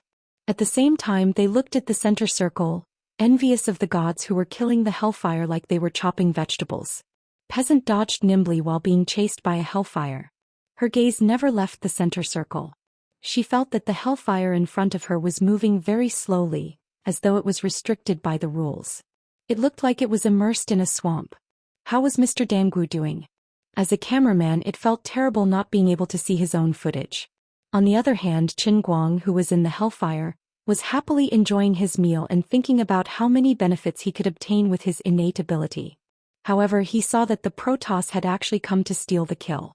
He was furious. When the old man was in trouble, the gods watched from the sidelines. Now that the old man was about to make a fortune, the gods came to cause trouble? Why were the gods getting more and more annoyed? Qin Guang had an idea. He temporarily stopped using the earthworm exploder's natural ability. Hellfire, who had already lost the ability to resist, was suddenly freed. He turned around and faced the Protoss, who was chopping melons and vegetables and used Old Fist to serve him. Yu Ting and the other gods were caught off guard. The stronger ones dodged in time, but the weaker ones were hit by the fiery fist. They screamed in pain and flew backward, their bodies emitting flames. A woman in a white robe rushed out of the Protoss camp and used all kinds of great light healing magic on her comrade who was on the ground. When the gods were mostly driven away, Qin Guang activated his natural ability again and continued to suck the hellfire to his heart's content. He wasn't in a hurry to recover his body. First, he was surrounded by hellfire. God knew how many eternal sacrifice effects there were around him. His body would probably be roasted the moment he came out. Second, he realized that the earthworm exploder's natural ability was best to use the elemental core and hellfire. After a while, the deities charged at him again with unwillingness in their hearts. Qin Guang used the same trick again. Unfortunately, he couldn't speak now. Otherwise, he would have scolded the gods for overestimating themselves. You guys should just watch the show properly. Don't come and make trouble for me, okay? Time flew. Half an hour had passed. At this time, in the center of the Colosseum, hundreds of hellfire were piled up. These stone golems had already turned back into round stones. They were smoking and lifeless. Even so, when the gods approached and tried to kill them, these stones would instantly turn back into stone golems. There was even a relatively weak god who couldn't retreat in time because he was too headstrong. He was surrounded by countless hellfire and killed. Of course, Yu Ting knew that Dang Wu was behind this, but he wasn't in any position to blame him. Both sides were in a delicate balance. At the beginning, when Dang Wu seemed to be in danger, the gods were also eager for him to die. When the 7th mission was over, he would be thanking the heavens if he didn't attack the gods first. Finally, with a roar, all the stone golems exploded at the same time. An endless cloud of dust rose into the sky. Then it quickly turned into ions and dissipated in the void. Dang Wu's figure gradually appeared. He floated out of the dust wearing a rock-like armor. Qin Guang broke out in a cold sweat. He was too immersed in the pleasure of showing off. He forgot about his clothes and almost flew out. Fortunately, he realized something was wrong halfway through. He immediately used the extra earth elemental energy to form this armor. It looked a bit ugly, but it was just enough to cover his embarrassment. Yu Ting, I'm warning you. This is your last chance. If there's a next time, don't blame me for attacking first. Qin Guang looked down at Yu Ting coldly. He was extremely unhappy. This guy's white thunder armor looked better than mine. Yu Ting pretended to be confused. I don't understand what you mean. It doesn't matter if you understand it or not. As long as everyone knows it. Qin Guang snorted and floated away. Chapter 1186. After Qin Guang was done, the other scattered infernals in the Colosseum didn't last long either. In this Quest 7, although the Protoss had the advantage of the rules, they didn't really benefit from it. From the beginning, they only used the rules to force the infernals to gather towards Qin Guang. They didn't take the initiative to attack the infernals. Later, when they saw that the situation wasn't looking good, they tried to steal the kill. However, they were targeted by Qin Guang a few times. They didn't even get 2 bites of the meat, but instead they lost another general. They tried to lure 2 monsters out, but the infernal fire in the center of the Colosseum was too concentrated. Either these stone people lost all their resistance and lay limply on the ground, or they got up to fight back and several of them would attack at the same time. In the end, when they realized that they couldn't do anything, they turned their attention to the scattered hellfires outside. However, it was already too late. The rest of the hellfires had long since died at the hands of the ordinary players, and the remaining dozen or so were surrounded and attacked by the ordinary players in 2s and 3s. When they realized that Mr. Noon wasn't in a bad situation and had another way to suppress the infernals, the ordinary players weren't anxious anymore. They cooperated with each other to kill the monsters, and their efficiency increased to another level. The Protoss had 2 choices in front of them. They could either steal the infernals that the ordinary players were halfway through killing, or they could only watch as the last of the infernals were killed. In the end, after considering all aspects, Yu Ting decided to let the Protoss stop. The Protoss said that they didn't want to touch the infernals that were halfway through killing the ordinary players. They were the noble Protoss and they couldn't do such a shameful thing. However, in reality, Yu Ting had other considerations. It was obvious that in this Quest 7 Noon's strength would be greatly increased. Even if it didn't change, they wouldn't be able to provoke Noon's anger. If he changed his mind and decided to settle the score with the Protoss, the losses that the Protoss would face would be immeasurable. It was obvious that as the advance party, the idea of killing the big boss, Noon, in their first mission was just an impossible dream. Therefore, the problem in front of Yu Ting was once again back to square one. He had to do his best to help the advance team retain more effective forces and complete the mission of the Protoss advance team. In this mysterious mission world, in this so-called game that was not just a game, they had to build a bridgehead that belonged to the Protoss race. Now they had to restrain their behavior. In short, they had to admit defeat.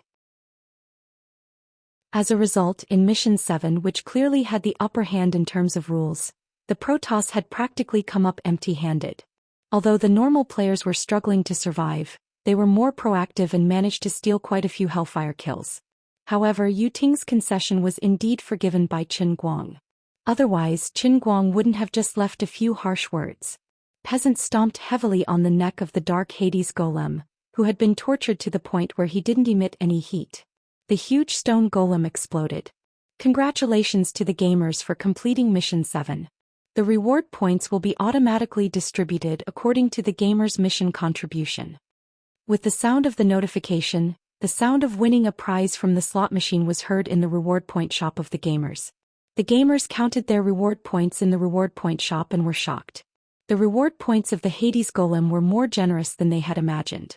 It was as high as 10,000 points per kill. The shield warrior of Azeroth and the elven magical archer who killed more than 7 Hades golems were overjoyed. Though the other gamers had fewer kills, each of them had more than 4 Hades golems.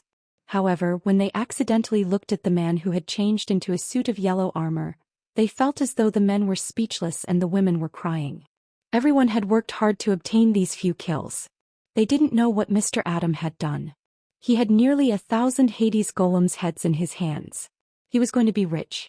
The gamers looked at Qin Guang as though he was a pauper looking at a rich man. They were envious, jealous, and hateful. Qin Guang gave them goosebumps. However, he didn't want to tell them that he wasn't as rich as they thought. He was actually quite pitiful. Although the total amount of reward points that I earned instantly shot up to 10 million, probably because the reward points store recognized my purchasing power, it immediately gave me a dazzling list of items to buy in the store system, but I could only look at it, I couldn't afford it. What an awakened ability. Nearly 10 million points were gone just like that. How much was he sucking? Fortunately, the Hellfire provided a lot of nutrients for my Earth Paste Exploder ability, so I didn't need to use my reward points to buy anything, nor did I need to awaken my ability to become stronger. Otherwise, my advantage would be gone. Forget it. I couldn't let anyone find out my weakness. I had to maintain the demeanor of an expert. Looking at the gamers using their points to change their equipment, Qin Guang forced himself to be calm. However, he was really envious. The old geezer's team took out the Apocalypse tank. It seemed like they had installed a light prism cannon on the tank and some sort of multi-dimensional combat system. The genius high school student and the electrical appliance fatty were even more overboard. God knows how they came up with an individual combat mecha. I didn't know how strong their armor was, but it looked quite scary. Rice cooker armor, water dispenser leg armor, washing machine chest plate. In short, this was a strange and magical single soldier combat mech that made people speechless. However, with the super strong mosquito swatter and electric mosquito killer that the household appliance fatty had previously made, no one would look down on their strange armor. God knows if their rice cooker armor had the function of an AI battle command center, if the water dispenser armor had the anti-gravity jet acceleration function, or if the washing machine chest plate had the ability to absorb energy. The warrior, sorcerer, and beast tamer's equipment was not inferior. In addition to the fireball magician, the other two were still far from the threshold of 200,000 reward points. In order to exchange for real-time combat power in the next mission 8 and 9, they simply spent all their reward points. Only the magician was not too far away from the third awakening. There was a great possibility that he would reach 200,000 reward points after the end of mission 8, so he simply kept it as their ultimate move. Obviously, the warrior's equipment was not strictly determined according to the division in World of Warcraft. At this time he had already changed into a shining armor. His left hand was still holding Azenotha's rampart, but his right hand was holding a long sword that Qin Guang was very familiar with. It was the legendary Wrath of the Windseeker. As for the beast tamer, Misha was no longer beside him. Instead, it was replaced by a magic storm raptor that was the same size as him. Then a longbow appeared in his hand. It was the legendary Wrath of the Stars of Solidar. As for the original Sonda coach team without a leader, it did not seem that there was much change. They seemed to lack someone to make decisions. They did not know if it was better to use their reward points to exchange for real-time combat power, or to save them for the third awakening. Because of the Sonda coach, they could not ask Qin Guang for advice. Since they were on the opposite side of Dang Noon from the beginning, and when he killed the Sonda coach, the card magician and the others could not so quickly put down their pride and take the initiative to ask for peace with Dang Noon. In addition, Dang Noon's attitude so far was not so friendly, and they did not have the confidence to continue to get help from him. No one knew what Task 8 would be like. They did not have the confidence to pass it, but they were reluctant to give up the third awakening that seemed not too far away. However, the death of the Sonda coach made the alliance between their teams very fragile. No one was willing to stand up and take the initiative to sacrifice their reward points at this time because it meant that if they got more than 100,000 reward points in the next task 8, the third awakening that was originally at their fingertips would become out of reach because of a fine line. In the absence of a person with enough prestige to take the lead, no one would be willing to sacrifice for others and place their hope of survival on others being willing to do their best to protect themselves after the third awakening. There were basically no real weak people who could appear in this slaughtering world. Even if there were, more than half of the people had been eliminated from Task 1 to the current Task 7, and the weak people had now been reset. As the saying goes, one is marked by the company one keeps, and one is blackened by the company one keeps. The card magician and the others chose to follow the Sonda coach may not be so pure. Perhaps they were also taking advantage of the Sonda coach's enthusiasm to lead the team. On the surface, the Sonda coach was the leader, but in fact each had their own ulterior motives and secretly preserved their strength. Now that their leader was gone, they were unwilling to join someone else's stable team and continue to live under someone else's roof. At this time, whether it was cooperation or mutual trust, they had reached a very stable state. It would be difficult for others to integrate and they might even be used as cannon fodder. No one was a fool and no one was willing to be cannon fodder. So even if the remaining people in the Sonda coach's team were suspicious of each other, they still chose to maintain their small team in such an awkward way. At this time, Qin Guang was afraid that others would ask him how he planned to spend the reward points, so he deliberately pretended to be unapproachable. After the end of Task 7, he sat cross-legged in the corner without saying a word and pretended to be deep in thought. Of course, his mind was not idle. Until now, he was still constantly trying to figure out the true meaning of this killing task. As the progress of the task progressed little by little, Qin Guang also gradually understood the true meaning of the killing task from the beginning to a touch of darkness. It was obvious that this wasn't an independent existence of the world in a cup. This was probably the beginning of a change. Though he wasn't sure what was happening, it was likely that his world in a cup would change from a single-player game to a legendary large-scale online RPG game. Qin Guang speculated that it was likely to be related to the merging of the real world and the real world. Perhaps during the merging process, an unexpected tunnel was opened between the heavenly world and the 3,000 worlds in the heavenly Holy Grail. That was why Yu Ting and the other celestials were projected into his world in a cup. At the same time, a tunnel also appeared between the real world and the world in a cup, causing Peasant and the other mortals to be dragged into the world in a cup. It was precisely because of the emergence of these Protoss and human players that the world in a cup changed its original characteristics. From a rather random quest that only targeted itself, it began to evolve into a complete large-scale game system that was richer in layers and frameworks. In this game system, the merchant shop system was very important. The reward points were the various benefits that the gamers obtained from killing monsters or completing missions. They represented the core elements of the evolution of the gamer's abilities. In addition, the existence of the quest system was to give players the simplest hint so that they wouldn't be confused and wouldn't know what situation they were facing. The illustrated handbook was to provide further hints to the gamers during the mission process. It was also to help the new gamers understand the game. The ability enhancement in the merchant shop system, which was the awakened ability, was similar to the skill tree in normal online games. Perhaps because this was the first time the world in a cup developed a large-scale online game function, the awakened ability was set up in a myriad of strange ways.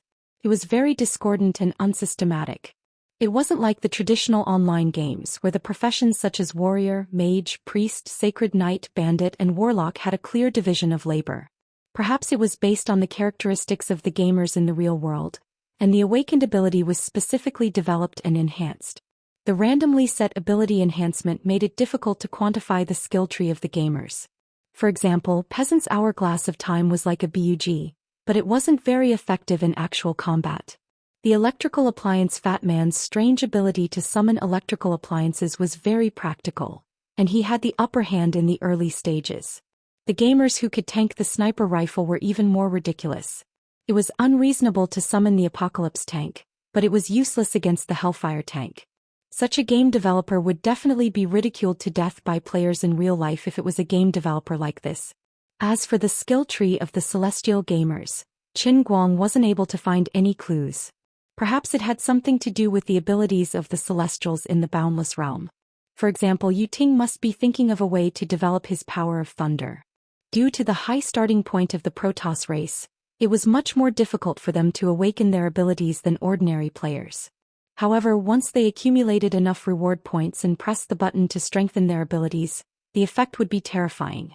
Besides, the distribution of rewards for killing monsters wasn't much different from normal online games. The rewards would be calculated based on the last slash, and 70% of the players would receive the last slash. Otherwise, the rewards would be distributed based on the contribution points of a single mission. It wasn't difficult to understand. Why was his awakened ability so ridiculous? Why did the celestial power of the Celestials burst out of his anus after the empowerment? What role did he have to play in this game mission?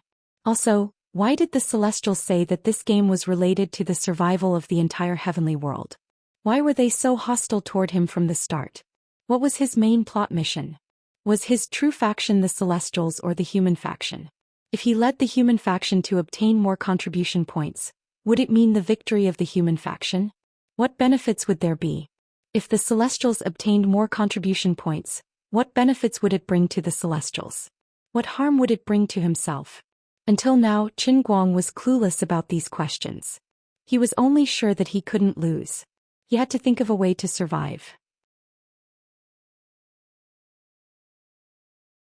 Chapter 1187. Just as he was lost in his thoughts, a sudden change occurred in the colossal Colosseum. An inexplicable white fog appeared out of thin air beneath everyone's feet. Before anyone could even scream, their entire bodies were shrouded in the thick fog. Qin Guang was puzzled. It seemed like Mission 8 was coming. Why wasn't there any notification? Wasn't the fog a little too strong? Even I can't see a thing. He tried to concentrate his inner strength in his eyes. When he stared, he couldn't see more than a meter. Not only that, but when he spread out his mental power, it was also blocked by the fog. Normally, his mental power could cover a maximum of several hundred meters. Wherever his mind went, it was as if he could see it with his naked eye, or even more vividly than the naked eye. But at this time, in this thick fog, he could not even reach a distance of 5 meters. Furthermore, he could not see as clearly as before. It was as if he was in the clouds and fog, as if he was looking at a small piece of film with a super thick mosaic. Lord Yuding, I can't see anything. Lower your voice, I know. Qin Guang pricked up his ears and heard the conversation from the distant celestial race. He understood that he couldn't see and the celestial race wasn't any better. He heaved a sigh of relief, but he became nervous again. If the celestial race was finished, it wouldn't be a good thing for him. Mr. Dang? Are you there? Peasant's voice came from beside him. She must have found her way here based on her memory. Qin Guang nodded. He remembered that she couldn't see his movements, so he replied, Yes, what's the matter? I'd like to ask you a question. Peasant sounded hesitant. Qin Guang said, Just ask. Don't beat around the bush. I won't hide what I can tell you. It's useless to ask me what I don't know. There are only 2 small missions left before the massacre mission ends.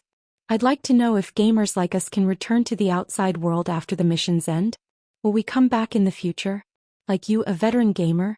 In addition, can the abilities we obtain in the game still be used in the real world? Also, even if he couldn't use it in real life, these abilities should still exist when he returned to the game, right?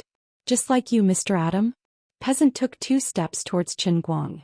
When they could see each other's faces clearly, she asked a bunch of questions. Qin Guang asked her about it. These questions were very important, but he was unable to answer them. He was just pretending to be an old player. What the hell did he know? However, he couldn't ignore Peasant's question. Since he had bragged, he had to answer for it. He was shameless. Based on my experience, you can leave this place unscathed after completing the mission. In the outside world, you can retain your memories, but as for your abilities, it's very complicated. Maybe you can, maybe you can't. Right now, I can't give you an accurate answer because everyone's situation is different. If you come back next time, you should be able to inherit the ability. It seemed like Qin Guang's answers were clear and logical, but he didn't say anything. If Sherlock was wrong and didn't remember what happened, then Peasant wouldn't remember Sherlock's nonsense. If Peasant retained his memories, then he would be right. As for the ability, Sherlock didn't give an accurate answer. Even if it was about inheriting abilities, Sherlock didn't give an accurate answer. Instead, he hid a trap in his words. It was possible that he didn't have the ability. There's nothing I can do about it. This old man always does things in a watertight manner. Is that so? I understand. Thank you, Mr. Adam. Qin Guang laughed and said, Don't mention it. Peasant, what's your job in the real world? Peasant turned his head slightly. He didn't know why Sherlock was asking such a question. However, Qin Guang changed his words. He realized that if he asked someone else, what if that person answered and asked him the same question instead? With his identity, he would be recognized immediately. However, he didn't want to lie. Forget it, don't say it. It's not important. Oh. Peasant turned his head and became alert. If Sherlock hadn't changed his tone, he would have blurted it out. He didn't know why he had an unnecessary trust in Sherlock. When he stood beside Sherlock, he would let his guard down. He always felt that this Mr. looked very similar to a certain person outside. Unfortunately, everyone had changed their appearances when they came in, and no one knew what the other's real appearance looked like. They were also on guard against each other, so it was not good for them to take the initiative to ask. It was rare for Sherlock to ask. If she told the truth with Sherlock's personality, he would tell the truth too. She had missed the opportunity. Peasant was worried. She blinked and remembered the camera in her eyelashes. She stuck out her tongue. It was better if they didn't know each other's identities. Would she be harming him? What should I do if I end up becoming enemies with him because of this? Wouldn't she be creating trouble for Sherlock? Sherlock looked powerful. Though Sherlock was also powerful, Sherlock didn't seem to be much weaker. While Peasant was lost in his thoughts, the fog in the sky became thicker. In the blink of an eye, everyone couldn't see anything. Even though they were close by, all they could see was a vast expanse of whiteness. At the same time, the electronic notification sounded in everyone's mind. Mission 8. Collect the target objects in the Chaos Labyrinth. Collect 10 target objects to complete the mission. As soon as the voice finished speaking, everyone felt as if the world was spinning around them. Qin Guang was shocked. Did this mean that there was a world within a world in the massacre world? Was he trying to transfer everyone to another labyrinth? After spinning like this for about 3 to 4 minutes, everyone's bodies gradually stabilized. The fog quickly dissipated, and what appeared in front of them was a milky white wall. The wall rose from the ground and reached the sky.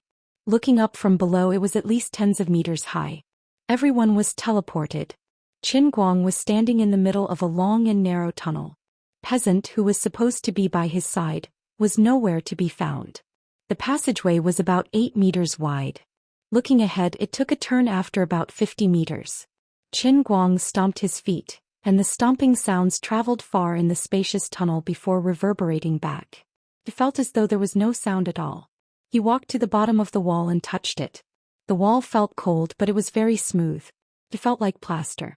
Qin Guang clenched his fists and channeled his inner strength before punching the wall heavily. After a loud bang, the wall was still as smooth as a mirror, and it didn't suffer any damage. A new illustration card even popped up in Qin Guang's mind. Chaos Labyrinth Wall. Characteristics: indestructible. Fine, you win. You set it to be indestructible. You're good. But do you think that's a problem for me? The walls weren't of much use to Qin Guang, who could fly. He immediately stepped on the walls and climbed up. Only a fool would walk the labyrinth. Labyrinths were the most annoying. Boom. Qin Guang slammed into the invisible wall at the top of the high wall and fell to the ground. It was another new illustration card. Chaos Labyrinth Invisible Smallpox. Characteristics: indestructible. This was clearly targeting him. Qin Guang was furious, but there was nothing he could do. Forget it.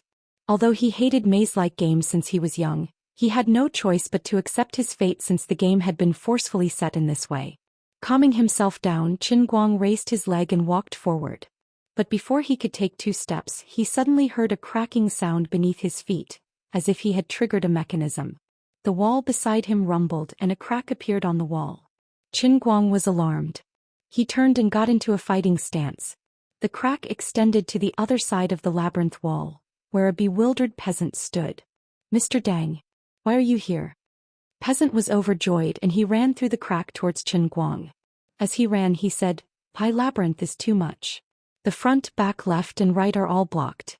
If the walls didn't crack I wouldn't know what to do." Qin Guang looked down at his feet. "It couldn't be such a coincidence. I stepped on a mechanism when I lifted my leg and the mechanism released you? We changed positions but you're still so close to me? I find it unbelievable." Qin Guang didn't reply to Peasant. Instead he looked warily at her. At that moment he heard the sound of splashing water behind him. Peasant shouted as he ran, "Be careful, Mr. Dang." When Qin Guang turned around he saw a humanoid blob of liquid behind him that was changing its shape. About 3 seconds later, an exact replica of himself appeared in front of him. It wasn't his appearance in the outside world. It was his current bald and strong appearance. What kind of trick is this? Qin Guang lifted his hand to look at the illustration card. Monster card. Clone, the ultimate skill of a mutated elf. After reading the skill, Qin Guang didn't have time to think. He instinctively jumped to the side. However, an orange-yellow stream of light shot out from the clone's back. It even followed Qin Guang's movements and turned to hit him. Gosh, he knew it would be like this. The directional skill couldn't be dodged. Qin Guang was hit by the orange-yellow ray of light, and his movements became sluggish. He felt his body become lighter, which was probably due to the intangible state.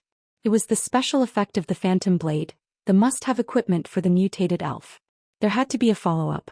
While he was thinking, a ball of water shot out from behind the orange-yellow ray. The ball of water hit Qin Guang's head, causing him to see stars and be unable to move. It was a familiar feeling. It was the legendary Phantom Blade's attack. Was he going to lose his HP? No, he wasn't injured. He couldn't move. Qin Guang realized that the mutated elf didn't use the agility form to deal damage. Instead it used the strength form to stun and control him. Peasant was in danger.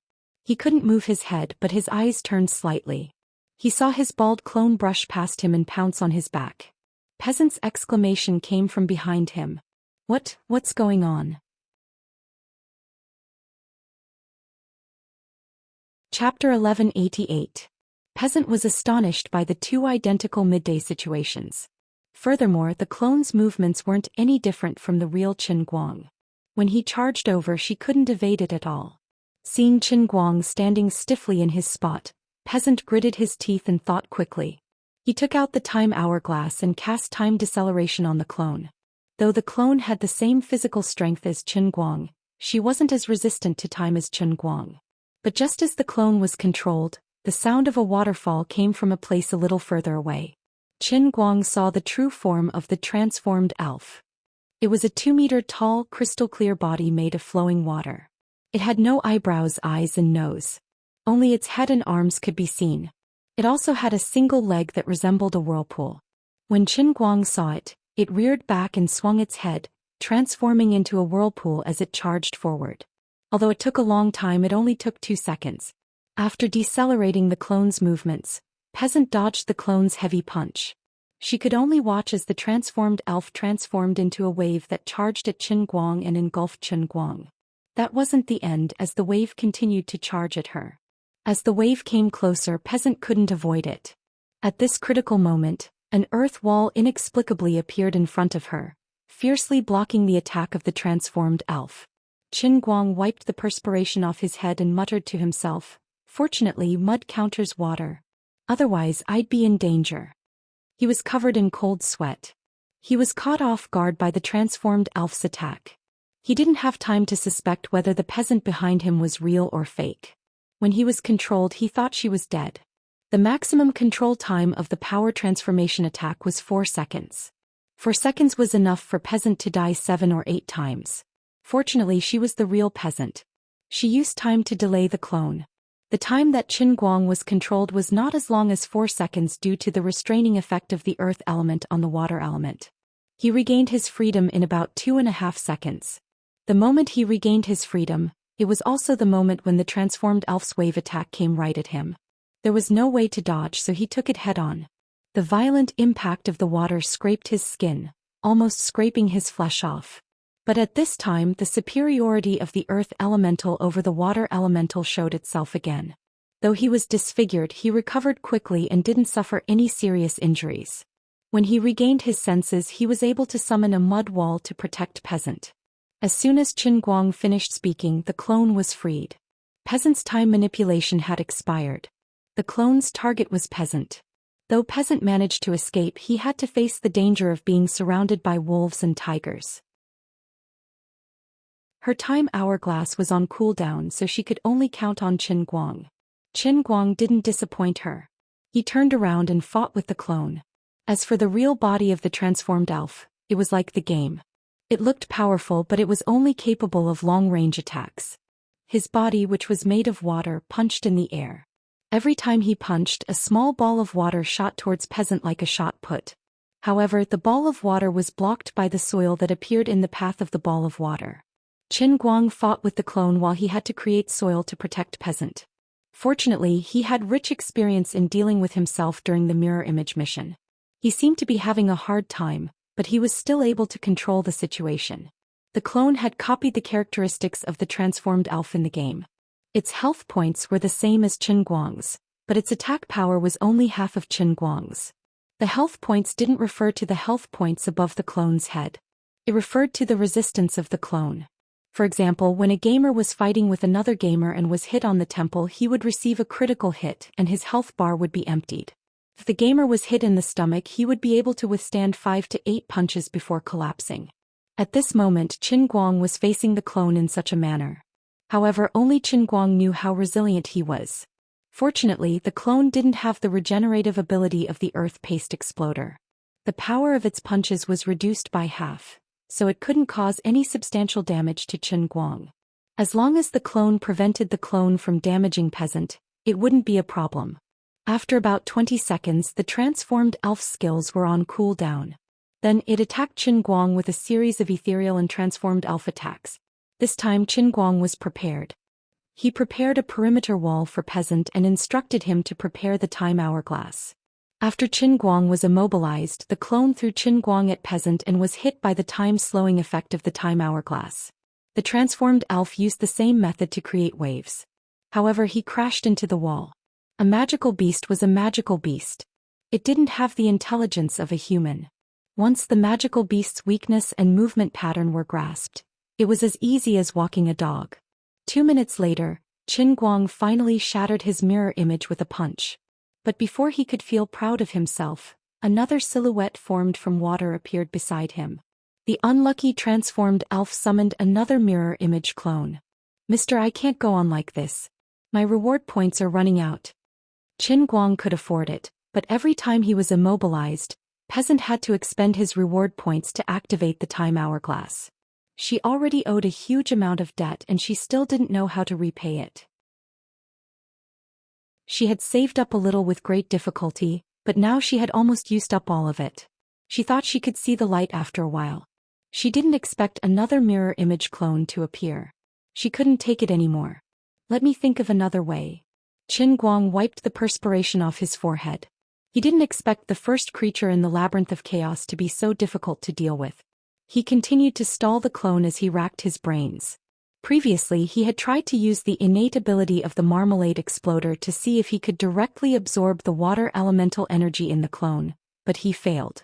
The clone was a mirror image ability, so the elemental energy was unstable. He had to rely on the transformed elf's ability to twist the elemental energy together.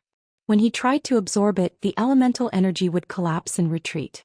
The elemental energy moved from one side of the clone to the other, but he couldn't absorb it.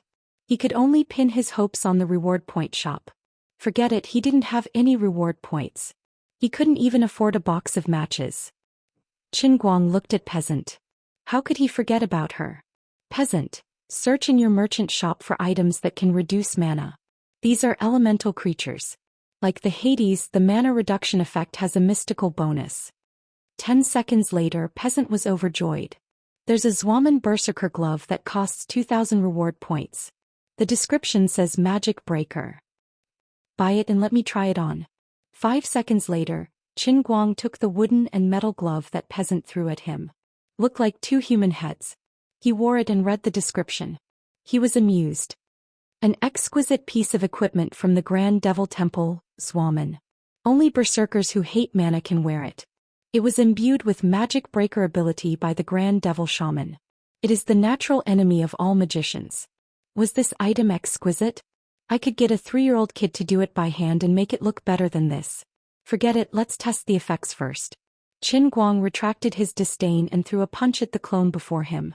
Unlike before, the moment his fist came into contact with the clone, a dazzling light blue light burst out from the point of contact between the two. Qin Guang retracted his fist and saw a fist-sized mark on the chest of the replica. Though the mark was dissipating rapidly, the breath of the replica was much weaker. It was effective. But it wasn't enough. Dealing with the replica wasn't enough to injure the body of the elf. Since the elf had the phantom blade, who knew if it had any mana regeneration equipment?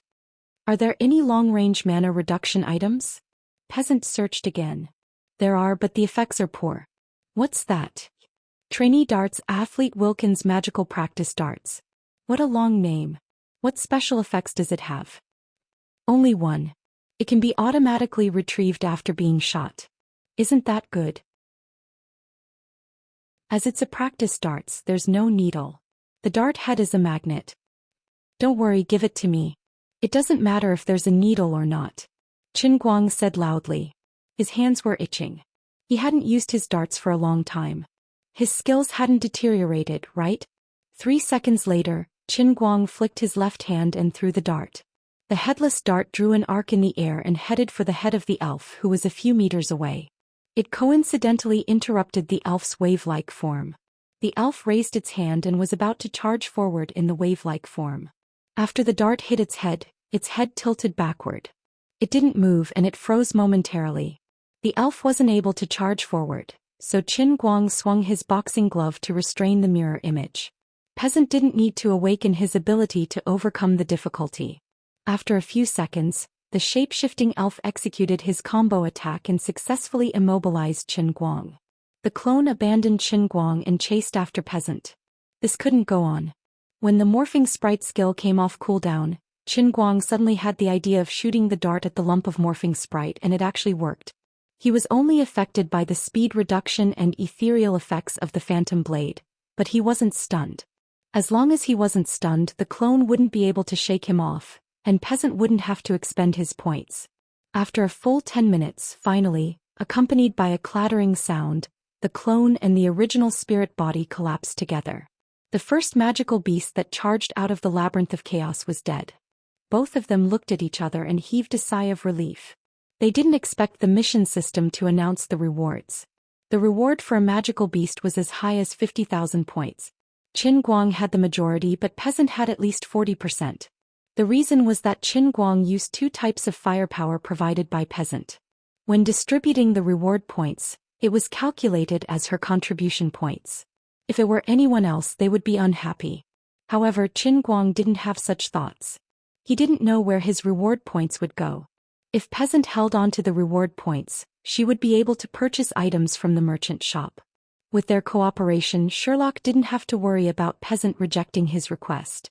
Her reward points were earned by Sherlock, so it wasn't a problem for Peasant to purchase items for him. Good, let's go. Who knows what the 10 targets are? Qin Guang waved his hand and gestured for Peasant to follow him. Qin Guang wasn't bothered by it.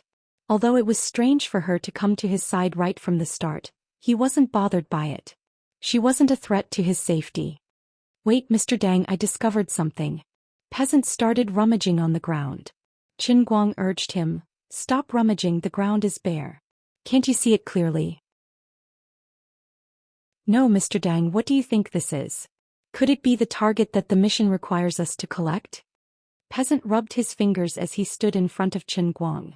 Qin Guang squinted his eyes and stared intently at the space between Peasant's fingers. After a long while he asked, Are you fooling me? He felt that he wasn't blind. Peasant didn't have anything in his hands. Peasant looked at him blankly as though she didn't understand what he meant. After a while she came to her senses nervously. Mr. Dang, you can't see what I'm holding? Qin Guang was angry. What are you talking about? Peasant raised his right hand as though he was holding something and extended it towards Qin Guang. A transparent miniature dart. It's a dart, but it's different from the practice dart that I bought. Qin Guang narrowed his eyes. He waved his hand in front of Peasant's fingers, but he couldn't see or touch anything. He didn't believe it and inserted his finger between Peasant's fingers, but it passed through without touching anything. Peasant bent down to pick up the dart in a panic. It was as though he had dropped something. Qin Guang felt his hair stand on end. Did he see a ghost? He was bewildered. What's going on? He didn't understand why there was something that he couldn't see or touch but others could. I received a notification. This is one of the items we need to collect. It's a strange name, Dart Idol. Wait, Dart Idol? What do you think it looks like? Qin Guang asked hurriedly. Peasant observed it for a while and said, it's a dart that we often see on television. It's made of crystal and it's translucent like a work of art. I see. Qin Guang understood. This dart was a one-on-one drop and no one could snatch it. I killed the monster, so why did Peasant drop it? That wasn't fair. Is this a directional drop? Why did it drop mine? Peasant understood as well. That should be the case. Forget it, let's go. It's probably random. Qin Guang looked carefree as he waved his hand nonchalantly and walked forward. The labyrinth of chaos was within the boundaries of the Roman Colosseum. They walked forward and turned a corner. They could vaguely hear the cheers of the spectators. After a while, Peasant triggered the mechanism. A 3-meter-tall Tin Woodman appeared in front of them. To be precise, it wasn't a Tin Woodman. It was an empty armor shell. Though there was no one inside, the armor was strong. It had great strength and defense and it was fast. Qin Guang had a tough battle with the Tin Woodman. The only benefit was that he only obtained the Tin Woodman, so he didn't have to protect Peasant. I'm really seeing a ghost. Why did you drop your item while you were a bystander? Qin Guang was infuriated when he heard Peasant say that she had stumbled upon an alto mini sculpture. He finally understood that the so-called 10 main targets were actually miniature versions of his 10 statues. However, he couldn't understand it no matter what. He was the one who killed the monsters and the statue was his to begin with, so why didn't it drop for him? Stand further away next time. The third time, when Qin Guang spent a lot of effort to shatter a floating knife, Peasant ran over from 50 meters away and picked up a pencil crystal sculpture that she was talking about. Qin Guang broke down. Forget it, he didn't know how strong the magical beasts in the Chaos Labyrinth were. Since he encountered Peasant, he couldn't possibly chase her away. Perhaps the setting of this unlucky Chaos Labyrinth was that if two people formed a team, whoever obtained the first object would have to collect all the objects first before the other team could start collecting. That must be the case. Don't panic, I still have hope. Qin Guang consoled himself. On the other side, the gamers who were scattered throughout the Chaos Labyrinth were in different situations. Some people accidentally stepped on an ant on the ground while walking, and with a bayou sound, a miniature sculpture would jump out and land under their feet, causing the soles of their feet to hurt. A gamer fought a magical beast for 800 rounds before defeating it with a single blow. There were also gamers who encountered powerful magical beasts. They couldn't defeat the magical beasts, so they had to escape. They were chased to the ends of the earth. In the process of fighting and escaping, some gamers unleashed their potential and came up with various tricks to kill the magical beasts. There were also gamers who were careless and perished on the spot. Besides the magical beasts, there were various hidden weapons in the Chaos Labyrinth that could deal a fatal blow to the gamers. Compared to the mortals and Protoss who had died in battle, Qin Guang, who had killed 3 monsters in a row without any results, didn't seem that unlucky. Peasant, who had been following Qin Guang with a heavy heart, was hesitating. She guessed why she was by Tang Wu's side. The mastermind who gave her the side mission must be behind it. His motive was for her to secretly take pictures of him. She wasn't against it. She hadn't returned the reward points she owed, but she knew that even if she returned them, the matter wouldn't be resolved. She felt that she was too much. She didn't just lie down and receive the reward points, but she also obtained all the items. If she was Tang Wu, she would have gone berserk. Tang Wu. I'm not angry at all. I'm calm, very calm.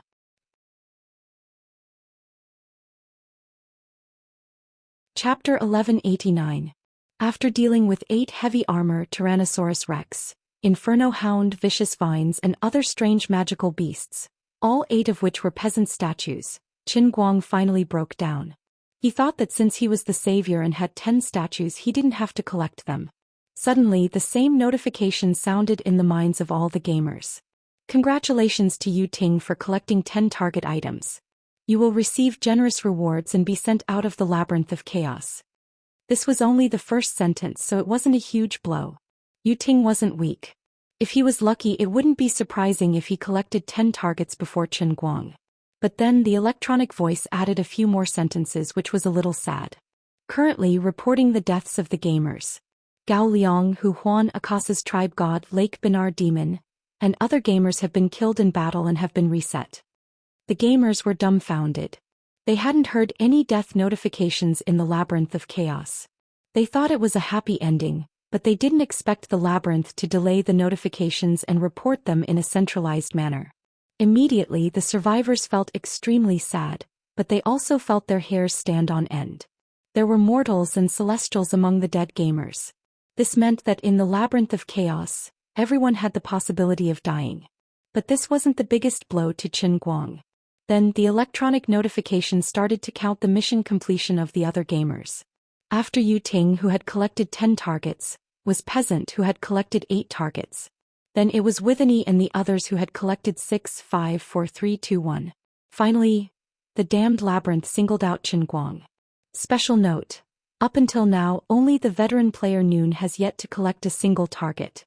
If he isn't able to collect the target before the deadline, he will be killed and reset. Chen Guang stared with his eyes wide open. He thought he had heard wrongly. What a joke. The old man was the owner of the heavenly Holy Grail. What right did he have to reset him? In the words of an official who gave you the right.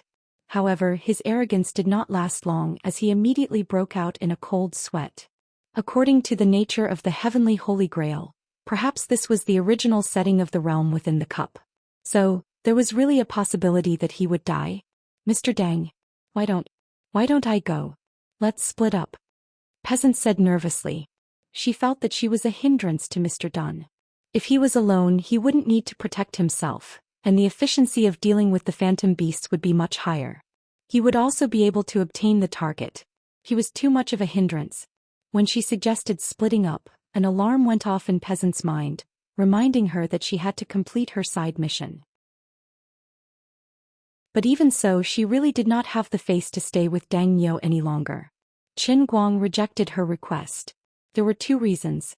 Compared to other awakened abilities, though Peasant's time control was incredible, it was too weak for direct combat.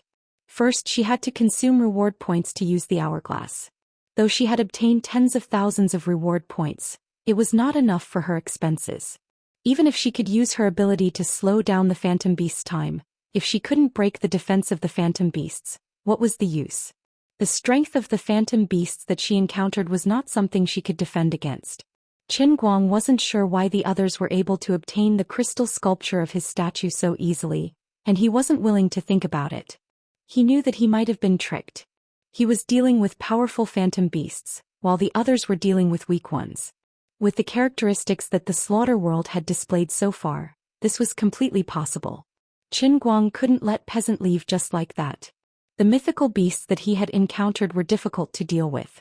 Chen Guang didn't want to gamble on whether Peasant would encounter an easier mythical beast after leaving him. More than 5 gamers had perished in the labyrinth of chaos. It's not necessary. Continue to follow me. I don't believe that you won't be able to kill me after you collect the required items. Chen Guang gritted his teeth and said. His stubbornness was at its peak. He decided to fight the labyrinth of chaos. Okay, sorry to trouble you. Peasant was in a dilemma. When she was traveling with Chen Guang, the phantom beasts that they encountered were too difficult to deal with. If she was alone, she would have died at the hands of the first mutated elf. When she had the thought of leaving Dang Niu, the alarm in her head was deafening. It made her hallucinate. Though she didn't receive a clear hint, she felt that even if she collected all 10 required items, she would be killed if she refused to carry out the side mission. It seemed like a simple suggestion, but deep in her heart she was determined to die. Chen Guang rejected her request, allowing her heart to calm down. However, at the same time she felt ashamed. Although Chen Guang was a smart person, he could tell that Su Tao was conflicted in her heart. However, he never expected that there would be a deeper meaning hidden in her eyes. Thus he consoled, "You don't have to be too bothered about it. Although those illusory beasts are powerful, they're still not my opponent. It's just a matter of time. It's a good thing that you can complete the mission and leave this labyrinth as soon as possible. It's like this. Thank you, Dang Niu, peasant replied with a heavy heart. He wasn't sure. She felt that even if she collected all the required items, she wouldn't be able to leave. The two of them walked for a while. In this chaos labyrinth, no matter how far they walked, they could only see endless turns and turns. Not only that, but what he saw would always be the same tall white wall. The color would never change, making it seem lonely and boring. Unless he could encounter a magical beast, but that would be a different feeling. It would be better to be boring. They didn't know what was going on, but they didn't find anything after walking for a long time. Instead, there was a new electronic notification that more and more gamers had completed their mission. If not, peasant had a new excuse to split up. Qin Guang gestured for her to keep quiet. Qin Guang looked ahead warily. What's wrong?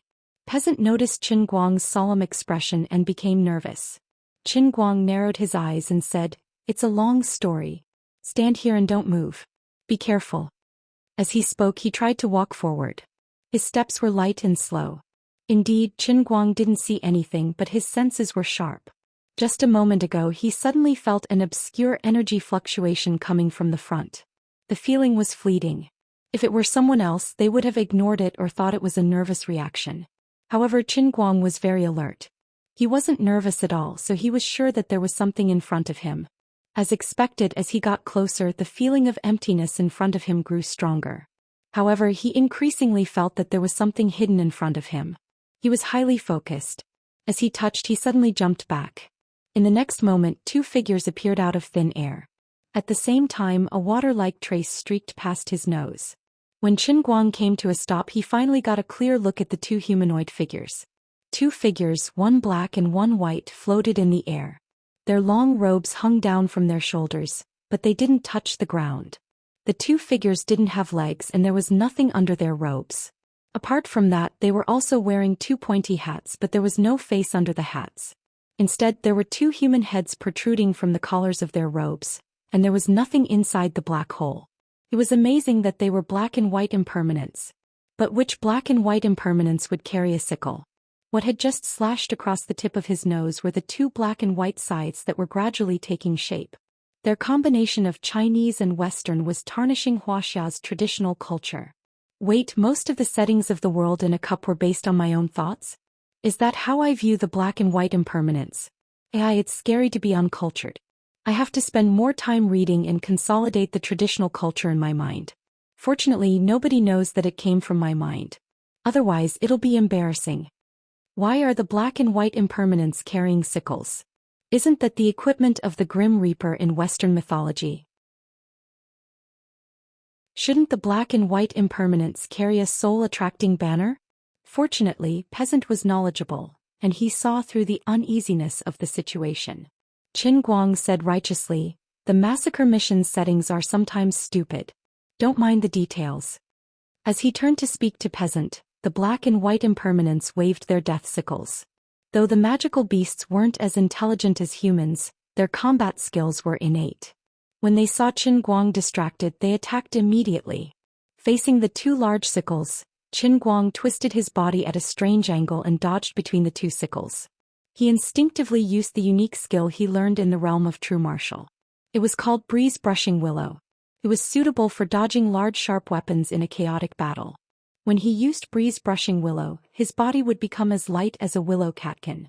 He would float with the slightest breeze and the sickles wouldn't be able to hit him. The black and white impermanents weren't weak. After their first strike failed, they waved their sickles again.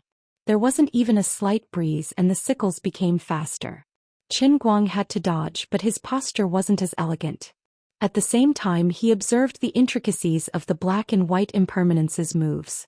When the black and white impermanents waved their sickles for the third time, their sickles trembled violently.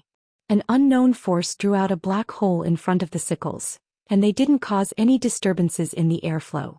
The speed of their evolution was so fast that it made one's hair stand on end. Qin Guang gritted his teeth and retaliated. He punched the black and white impermanents twice. After sending the black and white impermanents flying, the black and white impermanents charged back. Qin Guang punched again, but before his fist could touch the black and white impermanents, A ripple-like hole appeared on the black and white impermanence's bodies. Qin Guang's fist hit empty air, and he had to raise his hands to withstand the two death scythes. The black and white impermanents are evolving. Peasant shouted in surprise from afar. Qin Guang was speechless as he said, "You don't have to tell me that. I'm not blind." He was puzzled. Compared to the magical beasts, the black and white impermanents were much stronger, and each of their moves was evolving. After fighting for a while, he was furious that the magical beasts kept finding trouble with the easily bullied peasant. The black and white impermanents were stubborn and only focused on him. After fighting for more than an hour, Qin Guang wasn't able to kill the black and white impermanents. Instead, the black and white impermanents became stronger. During this period of time, the other players either died in battle or completed the collection, but no one told them how long the deadline for the quest was. The gamers thought that the lack of notification meant that the mission wasn't coming, but Qin Guang understood the characteristics of the world in a cup. The lack of notification meant that the mission could come at any time. Forget it, let's not waste time with these two creatures. Let's go. The black and white impermanents were too tanky, so Qin Guang decided to give up on the black and white impermanents and search for new magical beasts. He had just finished speaking when there was a rumbling sound coming from the front and back. The two of them were dumbfounded. Two walls were erected in the front and back of the labyrinth, trapping the two of them and the black and white impermanents. It was called closing the door and beating the dog. Qin Guang gave a thumbs up. I'm in awe. I can't escape even if I want to. As he was ridiculing the black and white impermanents, a notification appeared in their minds. The two of them were entangled with the black and white impermanents for too long. Even the fat household appliance had collected all 10 targets. At this moment, Qin Guang started to panic. Peasant felt that the situation wasn't good. She gritted her teeth and suggested an idea. "Mr. Dang, can you release your resistance and let me use time deceleration to trap you, me, and the two black and white impermanents? I'll see if I can stall for time. If you can't collect all the targets by the time you die, we'll be doomed." Qin Guang thought that was a good idea, but he asked, "Do you have enough reward points?" Peasant was about to say that she could only stall for time when she heard the sound of the reward points shop ringing. She looked at the reward points system and almost vomited blood. What was going on? When did I buy the reward points lottery ticket? And I bought 2 consecutive tickets? And they were both top prizes. Did I win the 5 million grand prize? 2 tickets? Why wasn't it a whole number? Why was there an odd number? Also, what was the meaning of "can only be used for the operation of the hourglass" in the brackets? I won the lottery and you're asking me if I'm buying a house or a car. She didn't know how to express her feelings and didn't know how to rebuke Dang. She didn't dare to think that the nearly 10 million reward points could be used to upgrade her awakened abilities. "Mr. Dang, I have enough reward points, quite enough." I can't explain it in a few words, but it's definitely enough." Peasant understood that she didn't buy the lottery ticket. It must be the mastermind behind the scenes. The mastermind wanted her to record the entire battle between Mr. Dang and the black and white impermanents. The longer the better. This was such a strong desire to peep.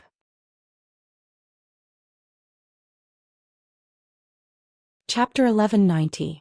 But wasn't the actions of the mastermind behind the scenes a little too childish? Peasant thought to herself, and she couldn't help but feel suspicious. She was inexplicably given nearly 10 million reward points, which made her have serious doubts about the rigor of the game. She could only keep this matter to herself. She couldn't tell Qin Guang. Qin Guang looked at her suspiciously, but he didn't ask further.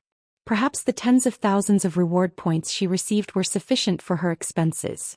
Or perhaps her awakened ability had evolved, so the expenditure wasn't as high. Everyone who participated in this massacre mission had their own secrets. The important thing wasn't why she could do it, but the outcome. A few seconds later, Qin Guang felt a peculiar sensation. However, he didn't feel any obvious changes, so it was still the same as before. When Peasant, who was a distance away, spoke, he discovered the problem. Her voice was extremely low, and it was like a slow-motion voice. Peasant felt something was amiss. He took a step forward and recovered his composure. "Success." Qin Guang nodded and said, "Can you try to control the time flow of the black and white deities around me? Make their movements slower and it'll be easier for me to deal with them." Peasant shook her head and said, "This is called differential control. It's too difficult. I can't do it now. Perhaps I can only do it after my third awakening. He felt regretful. It was a pity that the lottery she won could only be used on her awakened ability and couldn't be upgraded. Otherwise, AI. You're right, I'm thinking too much. Qin Guang turned around and fought with the black and white deities. This time the battle between peasant and the two magical beasts was like a landslide. They fought from the ground of the labyrinth to the sky, then to the ground and then to the wall. Even the high walls of the labyrinth of chaos, which were described as indestructible in the illustration card, had been smashed into countless pieces by the fight between the man and the two magical beasts. However, these pieces would disappear abruptly after falling to the ground. As for the scars on the walls, they would also quickly recover. Qin Guang had no choice. He couldn't escape. The black and white deities weren't to be trifled with. They were evolved with advanced technology and they couldn't be killed. Basically, his techniques could only be used once. The first time was effective, but the second time would be countered. If the black and white deities couldn't deal with his techniques using normal methods, they would forcefully evolve abnormal methods. For example, they would grow a third hand at a critical moment, or their joints could rotate 360 degrees, and they would completely nullify Qin Guang's joint technique. Besides that, Qin Guang's strange techniques that were related to the black and white deities were useless. Even the strongest inner strength could only hit the blackened deities of the black and divine. Only simple punches and kicks could hit the bodies of the black and white impermanents, barely causing some damage to these two fellows, but they would quickly recover. Though there was the support of the hourglass, time was ticking by. Qin Guang couldn't sense how much slower peasant was. After half an hour, he received another notification that a normal gamer had completed the collection. He counted with his fingers. There were less than half of the gamers who hadn't completed the collection. Besides the dead gamers, about 1/3 of the gamers had completed the collection. Tens of hours passed and he didn't know how much time had passed in the outside world. There were notifications of gamers completing the collection or being reset. After deducting the dead gamers and successful gamers, there were only 6 gamers left. There were 2 weak divine race members, Qin Guang, peasant, and 2 other weak gamers. During the battle, Qin Guang had to let peasant carry the functions of a smurf. That was to buy potions. The main character was in charge of fighting, while the smurf had to give the blue and red potions. That was the right thing to do. Every time Qin Guang asked peasant for the medicine, he felt uncomfortable and couldn't bring himself to ask. The first time he said, "Help me buy some Viagra sustained-release capsules." That wasn't appropriate and it was very wrong. The second time he said, "Help me buy some small blue pills." He still felt that it wasn't right. The third time he thought of something reliable. Buy potions. Peasant understood the meaning of the word. He didn't need the gold sore medicine, but his stamina was depleted, so he had to take the pills to replenish his body. "Mr. Dang, are we going to die?" Peasant couldn't be bothered to think about the mastermind of the side mission. Not only was Mr. Dang unable to complete the collection mission, but he was also doomed. Qin Guang didn't know how to console her, so he said, "I don't think we're going to die."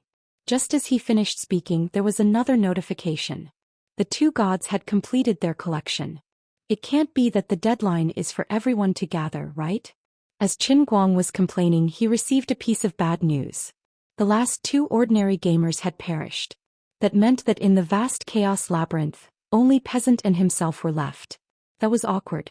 With this thought in his heart, Qin Guang did the same thing as before and lashed out with his leg, kicking the black and white impermanents in a casual yet powerful manner. Previously he had used similar force on the 2 creatures more than 1,000 times, but it was useless. He could only repel them. But this time it was completely different from before. With a loud bang, the 2 magical beasts that could not be killed no matter how hard they tried suddenly fell apart like broken porcelain. Qin Guang and peasant were dumbfounded. "That's it," peasant said in a daze. He seemed to be asking Qin Guang and muttering to himself. Qin Guang asked, "Did you see the target?" Yes. A small man whose face can't be seen and a peasant bent down and picked up the items that Qin Guang couldn't see. She was bewildered and she couldn't speak properly. After a brief pondering, Qin Guang figured it out. That person must be his acting idol, and the reason why he couldn't see his face was probably because the miniature version was too crude, or perhaps the slaughtering realm was trying to protect his privacy. As for the other target, he recalled the first target that peasant collected. If he wasn't wrong, it should be the statue of the strongest pile driver in history. The original statue of God in Cloud City was only an inch long, but for peasants, Qin Guang squinted his eyes and pretended not to understand. He asked, "What's wrong? Is there a problem? Besides the small man, what else is there?" Peasant shook her head and held something in her left and right hands. Then she stood up and said, "It's nothing. I've collected all 10 targets." Qin Guang could tell that she had raised her left hand when she was talking about the little person. Then the miniature version of the pile driver statue should be in her right hand. However, from the shape of her right hand, it wasn't a miniature version at all. It was exactly the same size as the real one. Didn't that mean that she was holding a miniature version of Qin Guang's? Forget it, he couldn't think about it. It was good to think about it. Qin Guang shuddered. No, it wasn't just peasant who wanted to collect the divine pile driver statue. The rest of the gamers, including Yu Ting and the strong gamers, wanted to collect the divine pile driver statue. Gosh. He abruptly clutched his chest and goosebumps rose all over his body like he had been electrocuted. That little bit of happiness in his heart had long since flown beyond the highest heavens. That's strange. Why is there an excavator among the targets? Mr. Adam, do you know why? I didn't want to ask such a childish question, but I couldn't help it. Peasant waved his right hand and asked. Excavator? Did you see wrongly? It's a pile driver? Peasant was shocked. It's true. Mr. Adam, aren't you unable to see or touch it? How did you know? She realized something at once. Qin Guang realized that he had said something wrong. He laughed and said, I guessed it. Guessed it? Peasant trembled.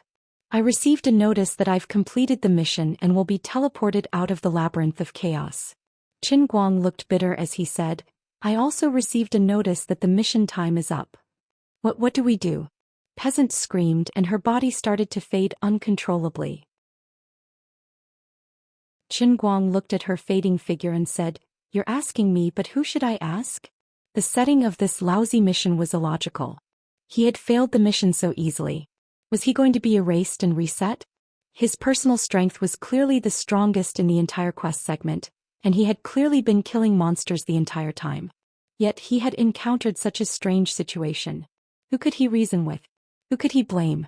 Blame peasant? It was only right and proper for her to follow him. Strictly speaking, bringing her along could not be considered as bringing along a burden.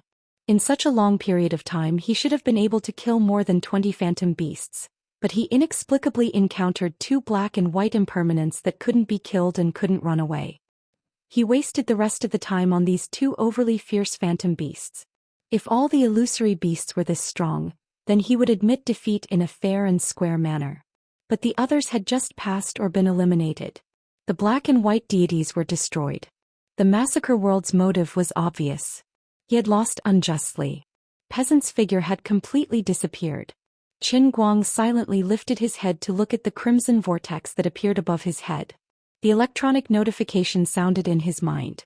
Gamer failed the afternoon mission and will be killed immediately. Along with this voice, a beam of light descended from the sky and enveloped him. Qin Guang was furious. D***ing you. I'm not playing anymore. You're cheating me.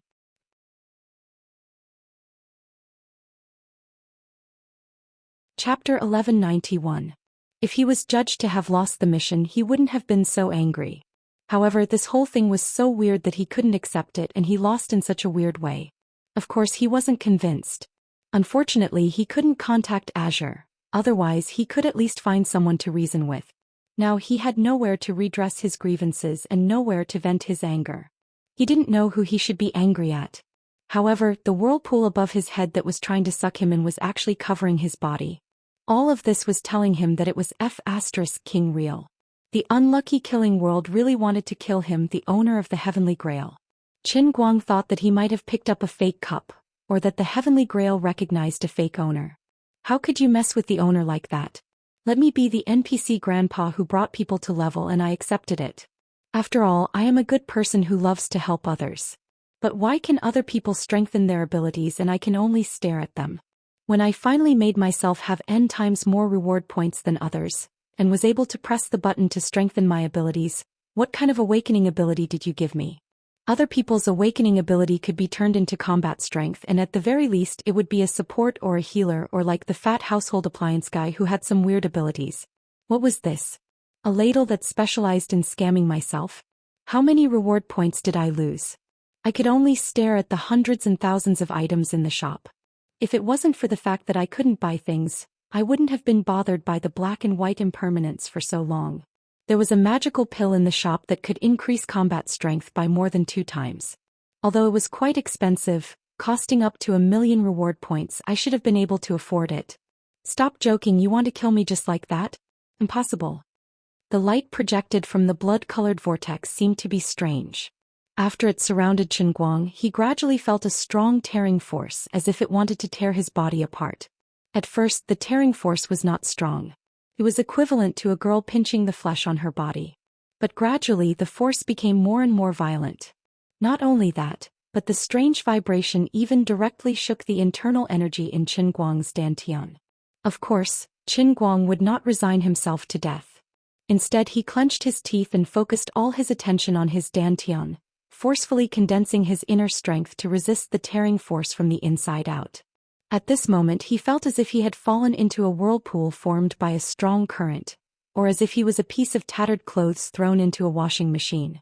As time passed, the spinning force of the washing machine became more and more violent, and the tearing force on his body became stronger and stronger. At first, Qinguang only used the conventional convergence of power to resist, but after about 10 seconds he had to take a horse stance and use a technique like 1,000 pounds falling. After another minute, Qinguang simply sat down cross-legged and closed his eyes, not daring to be careless. At this time he didn't look special at all. He didn't even have the original temperament of a martial arts master because he had restrained all the internal energy and momentum into his body. But this was still not enough. The tearing force projected by the blood-colored vortex was still increasing, almost endless. Drops of sweat gradually appeared on Qinguang's forehead, showing how hard he was working at this time. But the strange thing was that even if he felt that his body was about to be torn apart, the sweat on his forehead still didn't move, and even his hair didn't float. At this time Qinguang was also ruthless. In his mind he kept recalling the unique skills that he had learned to deal with qi deviation, such as White Jade Heart Sutra, 18 Methods of Questioning Heaven, Delusion Breaking Skill, Ice Mountain, and many other strange and unique skills. Under the drive of his true martial divine skill he used all of them one by one. Only God knew how many kinds of skills he used at the same time. Only a great grandmaster like him, who had spent more than 100,000 years in the realm of true martial arts to thoroughly master 400,000 kinds of unique skills and had figured out a unique skill that could be cultivated to the martial sage realm, could multitask and do this. But there was a limit to a person's ability. After using so many skills for a long time, Qinguang's brain couldn't take it. Fortunately, each of these techniques had the effect of calming one's mind while stabilizing one's inner strength. In short, they could make one calmer and have a clearer mind. After layers of similar skills were stacked on top of each other, the limits of the brain's operation were greatly developed. It allowed him to use more than 20 different skills in his mind at the same time. But there were also side effects. It was like when a person took too much tranquilizers, his mind would become unclear and he would hallucinate. Extreme calmness and clarity was equivalent to going from one extreme to the other. It could even be said that a person's personality would change drastically. At this time Qinguang was in such a state. After layers of skills were stacked on top of each other he was completely calm, like a Spartan. He didn't know if he was still himself. Although there were many things going on in his mind at the same time, it was as if nothing was happening in his mind. It was as if his mind was completely empty. What's more, in the world in the cup his body should have been reconstructed with a spiritual body as the foundation. But now he actually had the feeling that his soul was out of his body. Did I look inside too much, causing it to turn into an external vision? At this time Qinguang felt very mysterious. It was as if his soul had floated outside, but it was as if nothing had happened. He was only in a trance, vaguely looking at himself outside his body, but it was as if he was still sitting cross-legged on the same spot like an old monk. Suddenly his body trembled slightly. It seemed that after attacking him for a long time without being able to take him down, the power of the blood-red vortex had once again increased. In addition to the inner strength, The tearing force of the vortex had gone one step further and pounced on another kind of power in his body, which was the Earth Exploder's elemental core. Not only that, the sweat that was stuck to his temples flew out with a whoosh. Finally, it started to work on his body. For a moment, the tearing force of the blood-red vortex that was used to kill him became a triple effect from his body to his inner strength, and then to the elemental power. Of course, Qin Guang would not sit still and wait for death. So far he had not used the rather strange talent of the Earth Exploder because under normal circumstances, this skill was basically useless. But now was the time to take it out. With another thought, his body, which had just begun to tremble slightly under the influence of the tearing force, suddenly became completely still again. If someone else were to see it, they would notice that the surface of his body had suddenly glowed with a metallic luster. In just a few seconds, with the center of his eyebrows as the source point, his body gradually became transparent. Like the water in a cup that was suddenly frozen, his body quickly became completely transparent at a speed visible to the naked eye. That's right, Qin Guang's skill was called the legendary petrification. And what he petrified was not ordinary stone but diamond. It's completely different from Medusa's petrification. Although Qin Guang could also use it, he's more formidable when it comes to petrifying himself. It's a complete petrification without leaving any openings. His entire body would turn transparent. If someone picked it up, coupled with the bald image of him sitting cross-legged and meditating, that person would probably be happy that they had obtained the crystal Buddha statue for free. The only flaw was that he was not dressed in a serious manner and was not wearing a kasaya. Once the diamond transformation was used, the effect was outstanding. The tearing force of the blood-red vortex instantly became a tickle. Baldy Qin Guang said, "How can a small fry like you want to kill the old man? Why don't you think about who your real master is? Go to sleep and quickly pass the test for me. Trying to trick me? No way."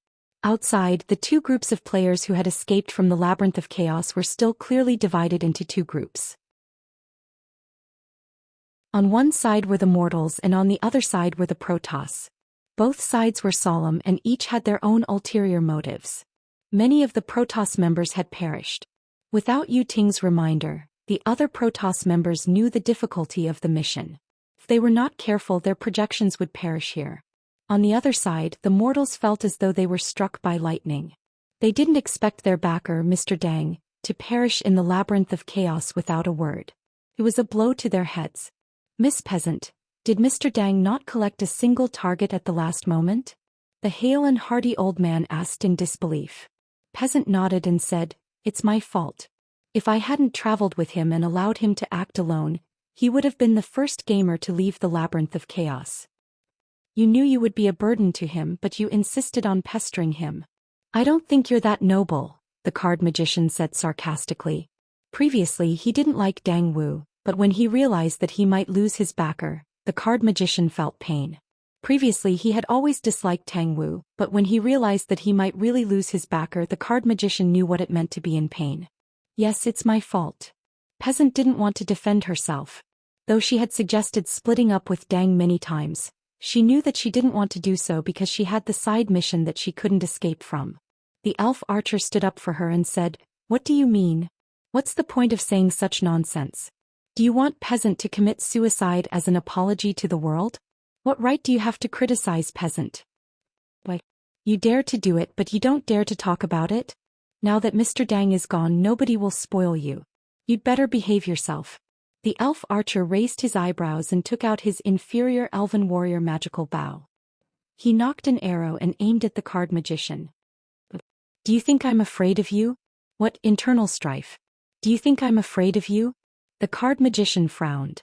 He flicked his wrist and 4 cards appeared between his fingers. The atmosphere on the scene became tense and hostile for a moment.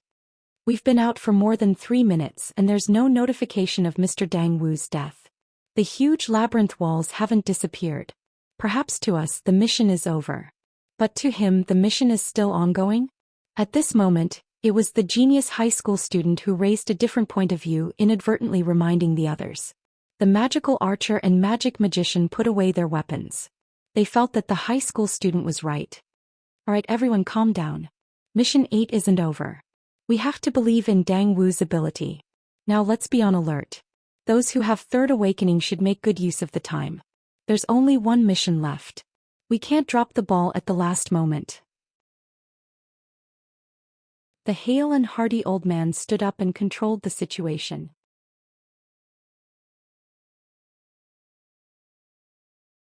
Chapter 1192. On the other side, Qin Guang, who had completely transformed into a diamond Buddha statue, still maintained his complete consciousness.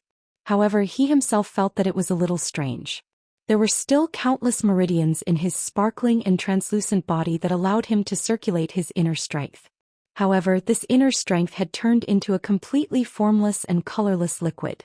It flowed steadily, slowly, but with a high efficiency through his meridians, maintaining the effects of the cultivation technique. This was a very mysterious state. It was just like a novel that Qin Guang had once read, in which the legendary silicon-based organism was mentioned. At that time he was very surprised.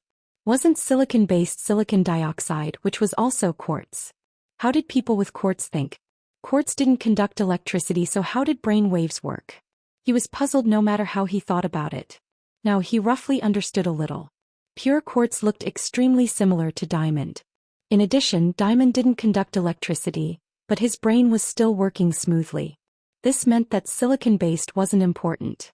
It had nothing to do with how he thought. As for the scientific principle behind it, come on, I'm already in the world within the cup. Why are you still talking to me about science? In short, after transforming into a diamond, the tearing force transmitted by the blood-colored vortex completely lost its effect on him for the time being. The so-called direct obliteration of the slaughtering world was met with the strongest resistance from him, the master of the transcendent Holy Grail. Only he could forcefully resist the command of the slaughtering world. If it were anyone else, even the most tyrannical divine emperor of the Protoss, the divine emperor of Yuting, could only close his eyes and wait for death. This direct obliteration force continued to grow stronger and stronger. However, the diamond Buddha statue that Qin Guang had transformed into remained immovable. The naked eye couldn't see the difference, but in reality, Qin Guang's physical body was still slowly petrifying. This subtle change was merely concealed by his completely transparent body. There was no end to the beautification of the structure of matter. Even if the most advanced microscope of human technology could never see any difference, it could happen at the level of molecules, atoms, and even electrons, and even the smaller quark particles. It was like a chemical reaction. Matter would constantly react and evolve towards a more stable form. Of course, there would always be a limit to normal chemical reactions. It had to conform to the rules of the universe. For example, if hydrogen and oxygen were mixed and burned to produce water, it would not produce a more stable substance that humans had never seen before, because in the current state of the universe, water was already the most stable structure of hydrogen and oxygen compounds.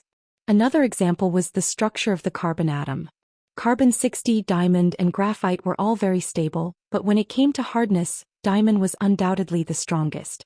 It could even be said that under the laws of the real universe, the hardness of diamond was the extreme of the carbon atom structure. However, this was the world in the cup, Qin Guang's territory. Strictly speaking, no matter how similar this world was to the real world, there was a fundamental difference. These were two completely different worlds, so the rules would naturally be different. That was exactly what was happening at the moment. His body was trembling ever so slightly, and with every tremble the Vajra Buddha statue's deepest layer of particles would undergo a subtle change, making his body even more sturdy, using physical methods to seal his inner strength and elemental power within his body. There were advantages and disadvantages to doing this. The advantages were self-evident, but the disadvantages were reflected in his thinking. Obviously, there was a difference in the way carbon-based creatures and silicon-based creatures thought. One used bioelectricity to form thoughts and brainwaves, while Qin Guang did not know what that was. It was all nonsense in novels, and he had to experience it himself to know how powerful it was. As a newly minted Vajra Buddha statue, he felt that his body structure was becoming more and more solid and hard, but his brain was not working very well. To put it simply, his thinking had become rigid and completely out of control. The old man was too careless. I was still feeling proud just now, but karma came quickly. Qin Guang silently muttered to himself. It was such a simple sentence, but it took him at least a minute to think of it. Forget it. Anyway, I'll just pretend that I set a default program for myself and let it run automatically. At this time, as his thinking solidified, it actually became more effortless. He did not need to deliberately urge the dozens of techniques that were running at the same time. His mind was like a computer automatically rendering blueprints, advancing the mental cultivation method control automatically.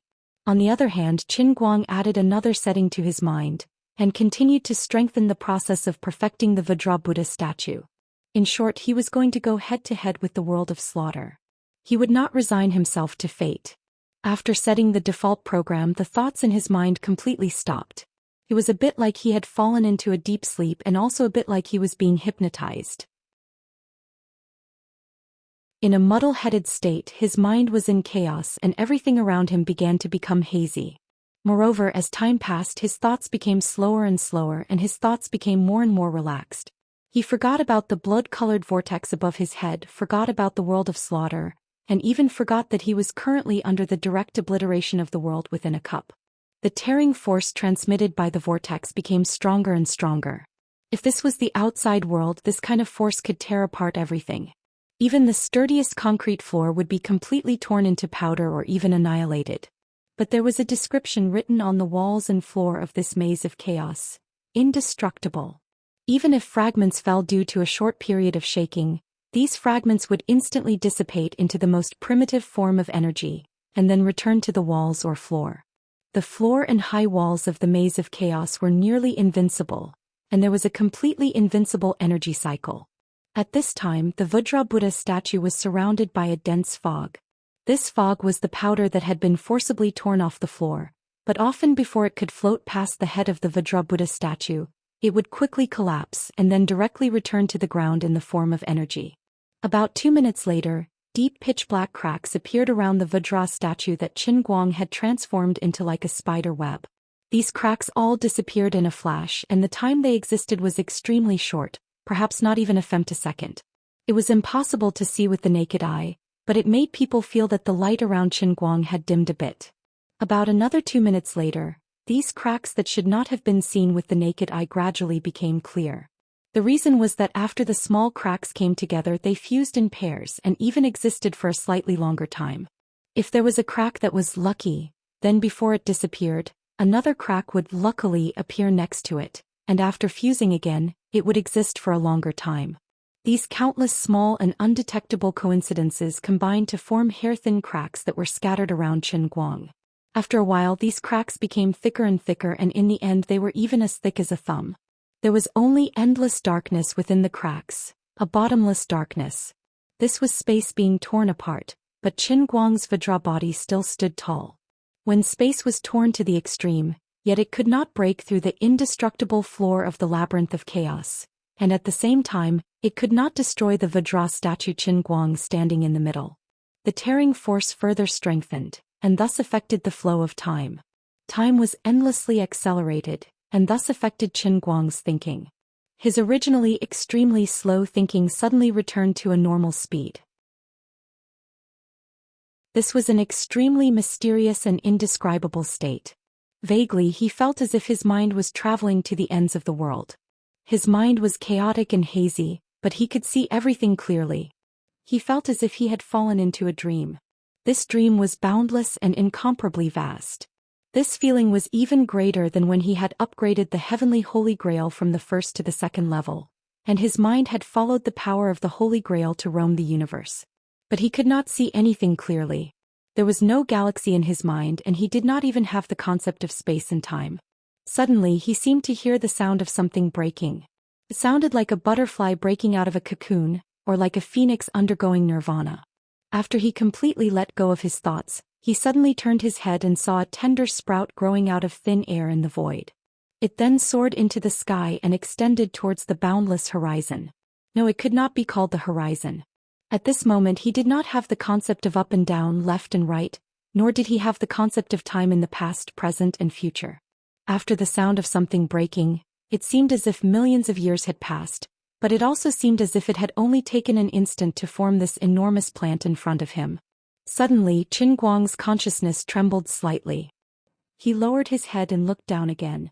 He actually saw an endless root system at the bottom of this plant. This root system was intertwined and spread out, and it was like a huge cloud that enveloped the bottomless abyss below. He actually saw an endless root system beneath the plant. The root system was intertwined and spread out, like a huge cloud that shrouded the bottomless abyss below. The thickness of this plant's root system and the area it spread out over was at least 10 times that of its upper body. It was so enormous that it could not be described with words. Qin Guang did not understand what this meant at all. He did not even know how his consciousness had entered this mysterious state.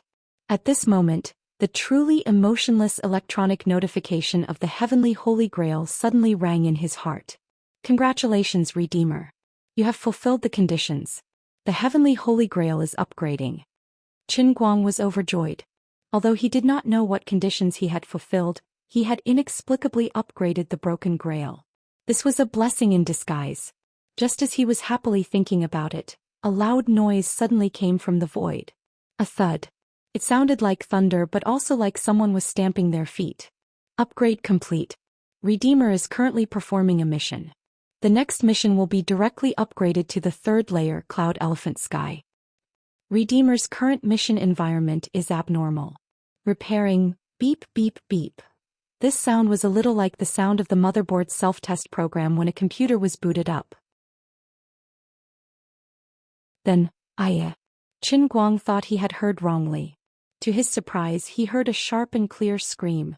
Nothing happened after the scream, but the tearing force that had enveloped his body suddenly disappeared. The notification sounded again, but this time it was the slightly strange electronic notification that made him feel like it might have feelings. Congratulations, player. You have successfully resisted the obliteration. The Labyrinth of Chaos mission is completed. Reward points will be issued immediately. Qin Guang cursed in his mind at a super slow yet super fast speed. What kind of lousy mission system is this?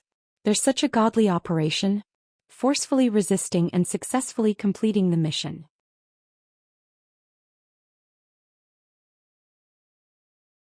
Chapter 1193. Also, who was the one screaming just now? What was that dong sound? Whose moral integrity had fallen to the ground? Forget it, it was not important. Since he had successfully resisted it, he could finally relax and slowly remove the petrified state. He did not dare to disperse his cultivation first.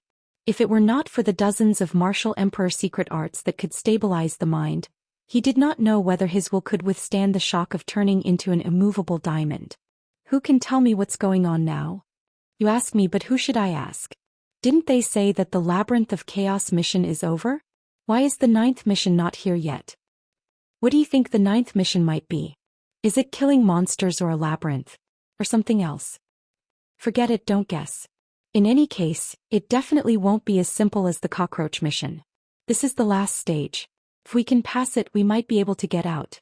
The fat household appliance student said happily, "This is really a special experience. From now on, I will no longer be the same person as before. The first thing I will do when I get back is to fire my boss." Damn fatty, you're a salesperson in an electrical appliance store outside, right? The genius high school student suddenly asked. The fatty was shocked. How did you know? The genius high school student snorted and then said, "It's all written on your face. I'm just reminding you that it's best not to talk about the outside world here. Everyone here is smart. If you talk a little more, they might guess where you are and what you're doing. Even if we can leave this place soon, no one knows what will happen in the future. Rashly exposing your true identity is undoubtedly very dangerous. For example, who knows if we can keep our memories after we get out? Also, will everyone's reward points be snatched by others? Otherwise, in the face of the threat of life and death, what will you do if others ask you to obediently hand over the things you bought?" When he said these words, he did not deliberately avoid the others. Instead, he deliberately raised his voice. When the others heard this, they did not express their opinion. Although they did not say the ugly words as clearly as he did, they actually thought so in their hearts. "Oh, I understand. Then I can't even tell you?" The fat household appliance student asked with his shoulders shrunk. The genius high school student smiled calmly. "If you're willing to tell me, of course I'm willing to listen." Fatty always felt that this young man's expression was very sinister, but he could also be pretending to be sinister to scare people. "Forget it, let's change the topic. What does it mean to be a teacher? Ask him yourself." Outside, the crowd who had been waiting for God knows how long could not help but whisper. Although no one had a watch on them, everyone had a simple concept of time. Unknowingly, several hours had passed but there was still no movement. No one knew what was going on. Everyone was panicking but they couldn't find an answer. Let's wait. We have no other choice. Peasant finally spoke. As the only person present who knew the inside story, she was actually the most knowledgeable. Others might not know if the mission had really failed that afternoon, but she had seen it with her own eyes and knew it clearly. If it was someone else, Peasant would have died. But Tang Wu was different. Peasant felt that Tang Wu wouldn't die so easily. Perhaps he could resist the rules of the game system. Perhaps he was doing that now. Otherwise, why was there no movement even after the Chaos Labyrinth mission had ended? On the other hand, after Qin Guang's mission was judged to be completed, he wasn't released immediately. After an hour he was finally released from his petrified state in the state of absolute calmness. He stood up in bewilderment. He examined his body and surveyed his surroundings. He was still in the Chaos Labyrinth but there were no side effects from the petrification. His movements were slightly inconvenient, but it was probably due to poor blood circulation after meditating for a long time. He would be fine after taking a few more steps. Hey, is there anyone here? Let me out after my mission is completed. He shouted at the top of his lungs but no one answered him. Truth be told, Qin Guang wasn't really hoping for anyone to pay attention to him. It's just that he had vaguely heard a moment ago that made him suspicious. Hence he purposely acted to see if he could trick the person who might or might not exist. But he didn't succeed and no one responded to him. After waiting for a long time there were finally changes. First, the promised reward points arrived in his account. He heard a series of dang-dang sounds in his system. Qin Guang accessed his system and looked at it intently. He was convinced. He saw the number of his reward points jump at a rather strange speed. One moment it rose by a few thousand points and in the next moment, it was cleared out with a whoosh. Fine, it was the same old problem of missing out on everything. Unlucky Cup, what happened to the promised repair? You can't even repair a hole. Go back and fix the sewers. 100,000 reward points have been distributed. Please use them wisely. Qin Guang rolled his eyes. There was no need to be cautious. He didn't need to use them. Thank you. Wasn't it too shabby to only give 100,000 points? Previously he had earned nearly 10 million points from Hades. Though he didn't get any blisters, it was better to have more points. Then a gust of wind suddenly blew into his face from who knows where. He looked up and saw that the indestructible walls of the labyrinth of chaos were covered in fog.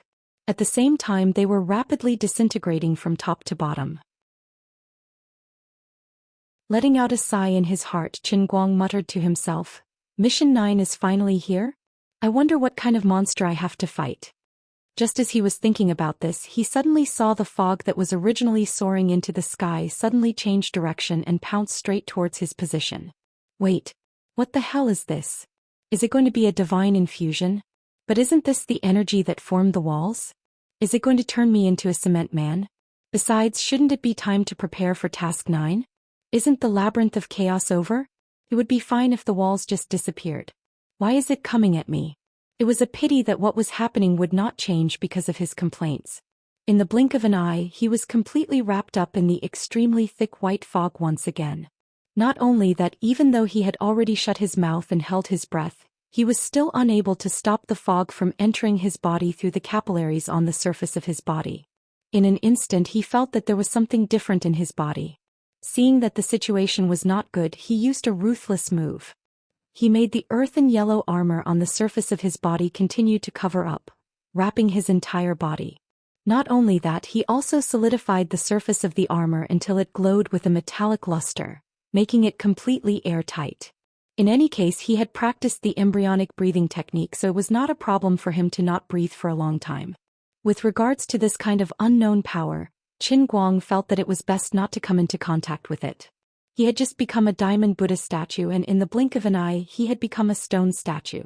If this went on, he would have to change his name to a stone man. However, his resistance only lasted for perhaps less than 5 seconds. In the blink of an eye, the fog was like before, directly passing through space and appearing in his body. Seeing this, he also accepted his fate. Since he could not stop it, he could only say that he was ruthless. Qin Guang thought to himself, I can't be killed after completing the mission, right? Maybe this is an additional reward from the heavenly Holy Grail for repairing the slaughter world? That's good. If I think like this, everything is right. Life is like being forced. Since I can't resist, I'll just close my eyes and enjoy it. In any case, even if I open my eyes now, I can't see anything, only a vast expanse of whiteness in front of me. I'll probably be fine after a while. Maybe, before completely losing consciousness. This was what Chen Guang thought to himself. At the same time, the people outside were also looking at the rapidly disappearing walls of the labyrinth. Everyone also let out a long sigh of relief. It was finally going to end. However, it was unknown who reacted first, but someone said loudly, "Did everyone notice? We didn't hear the notification that Mr. Dang was killed in battle." Everyone shuddered. But there was no notification that he completed the mission either. Then is he dead or not? What are you saying? Can you speak? Do you want Mr. Dang to die? I didn't mean that, I'm just curious. Come on. That's what you're thinking. I can see your complacent expression. If you want to incriminate someone, you can always find a pretext. What do you want? Do you think I'm afraid of you? After the MMA instructor died, the hale and hearty old man became a little more proactive. Seeing that the two of them were getting fiercer and fiercer, he suddenly stood up and yelled, all right, everyone stop talking. We're almost at task 9. If we don't unite, we'll really die here." The quarreling duo was startled awake and stopped using their divine powers. Peasant stood at the side and didn't say a word. She frowned, and her mind was replaying everything that had happened. She had a feeling that no one would believe her even if she told them about it. Though Mr. Dang said that he was an experienced gamer, Peasant felt that the entire game was against him. From the beginning of the mission, to the side missions that were forcefully assigned to him like a thief, to the unfair treatment he received in the labyrinth, there was an inexplicable sense of strangeness. All the signs showed that the gamers and Mr. Dang weren't playing the same game. Just like now, although the process was incomparably ridiculous, his mission was indeed a complete failure. But he didn't die. Even though the labyrinth was collapsing, he didn't die. Something beyond the gamer's understanding must have happened. Forget it, he should be out soon. Let's see if we can ask him directly.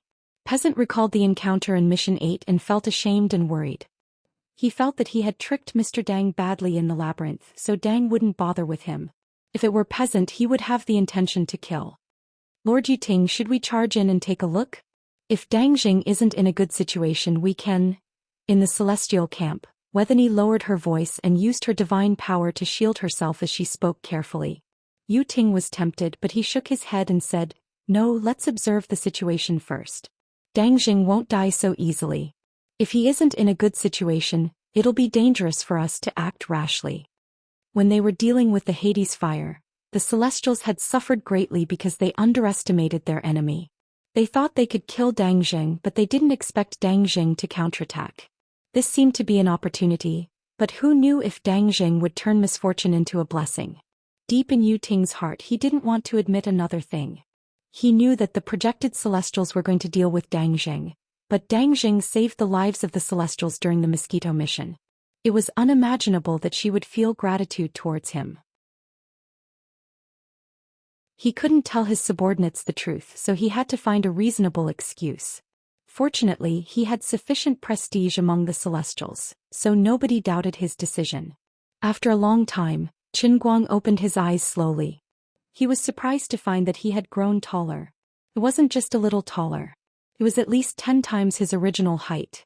He scratched his head out of habit, wondering if the wall of the labyrinth of chaos had increased in size after he merged with it. As soon as he scratched, he realized that something was wrong. His hand couldn't reach his head.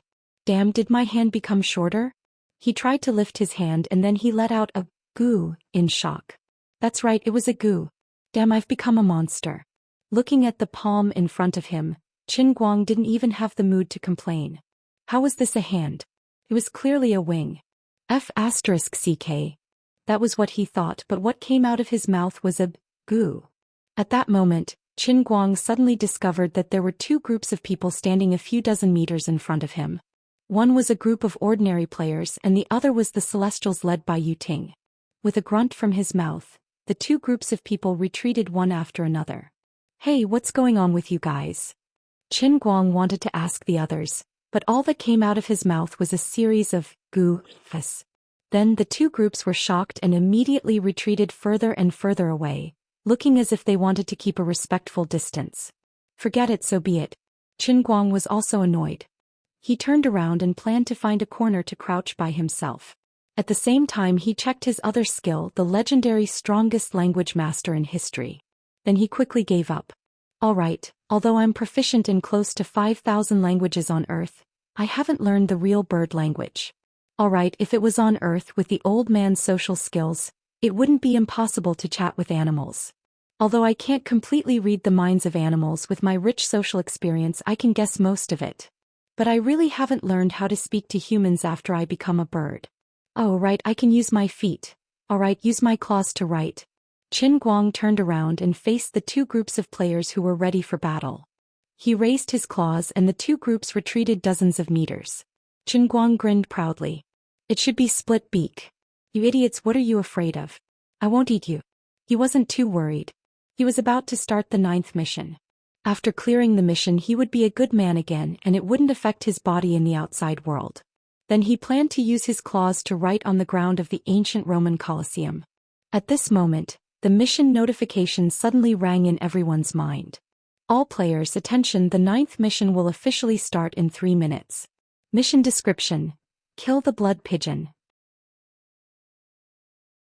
The reward will be distributed according to the damage contribution of all players. Special reminder: after the 9th mission is completed, the mission will be cleared, and the final settlement will be entered. Special reminder to all players, please hurry up and improve your strength. The blood pigeon is very strong, do not be careless.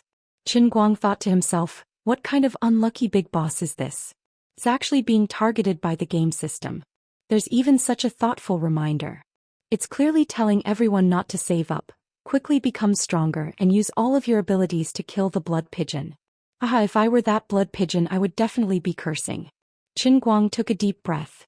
Although he didn't have any reward points to use after absorbing the hellfire for a period of time, coupled with his huge body that was dozens of meters tall, his combat strength was definitely not just for show. When that blood pigeon came out he would pounce on it and kill it and then be done with it. Wait. He raised his right hand and swallowed his saliva. F***C Uncle Lee. Goo goo goo goo goo. F***C I'm that blood pigeon. In other words, if I forcefully removed the erase setting, it would be the same as dodging the player's mission. Then with the Holy Grail's correction, this killing mission would be completely my own. So the player's mission was to kill the blood pigeon. The old man's mission was to eat all the players to death? Does that mean that I was wholeheartedly nurturing the human race players, but I was actually nurturing my enemies? When I saved Yu Ting and the other Protoss I was also saving my final enemy. Fix your sister, fix it. I might as well not fix it. You're tuning in to the Zhou Xian's Legacy YouTube channel. Don't forget to subscribe and join us on this journey to catch the most captivating stories.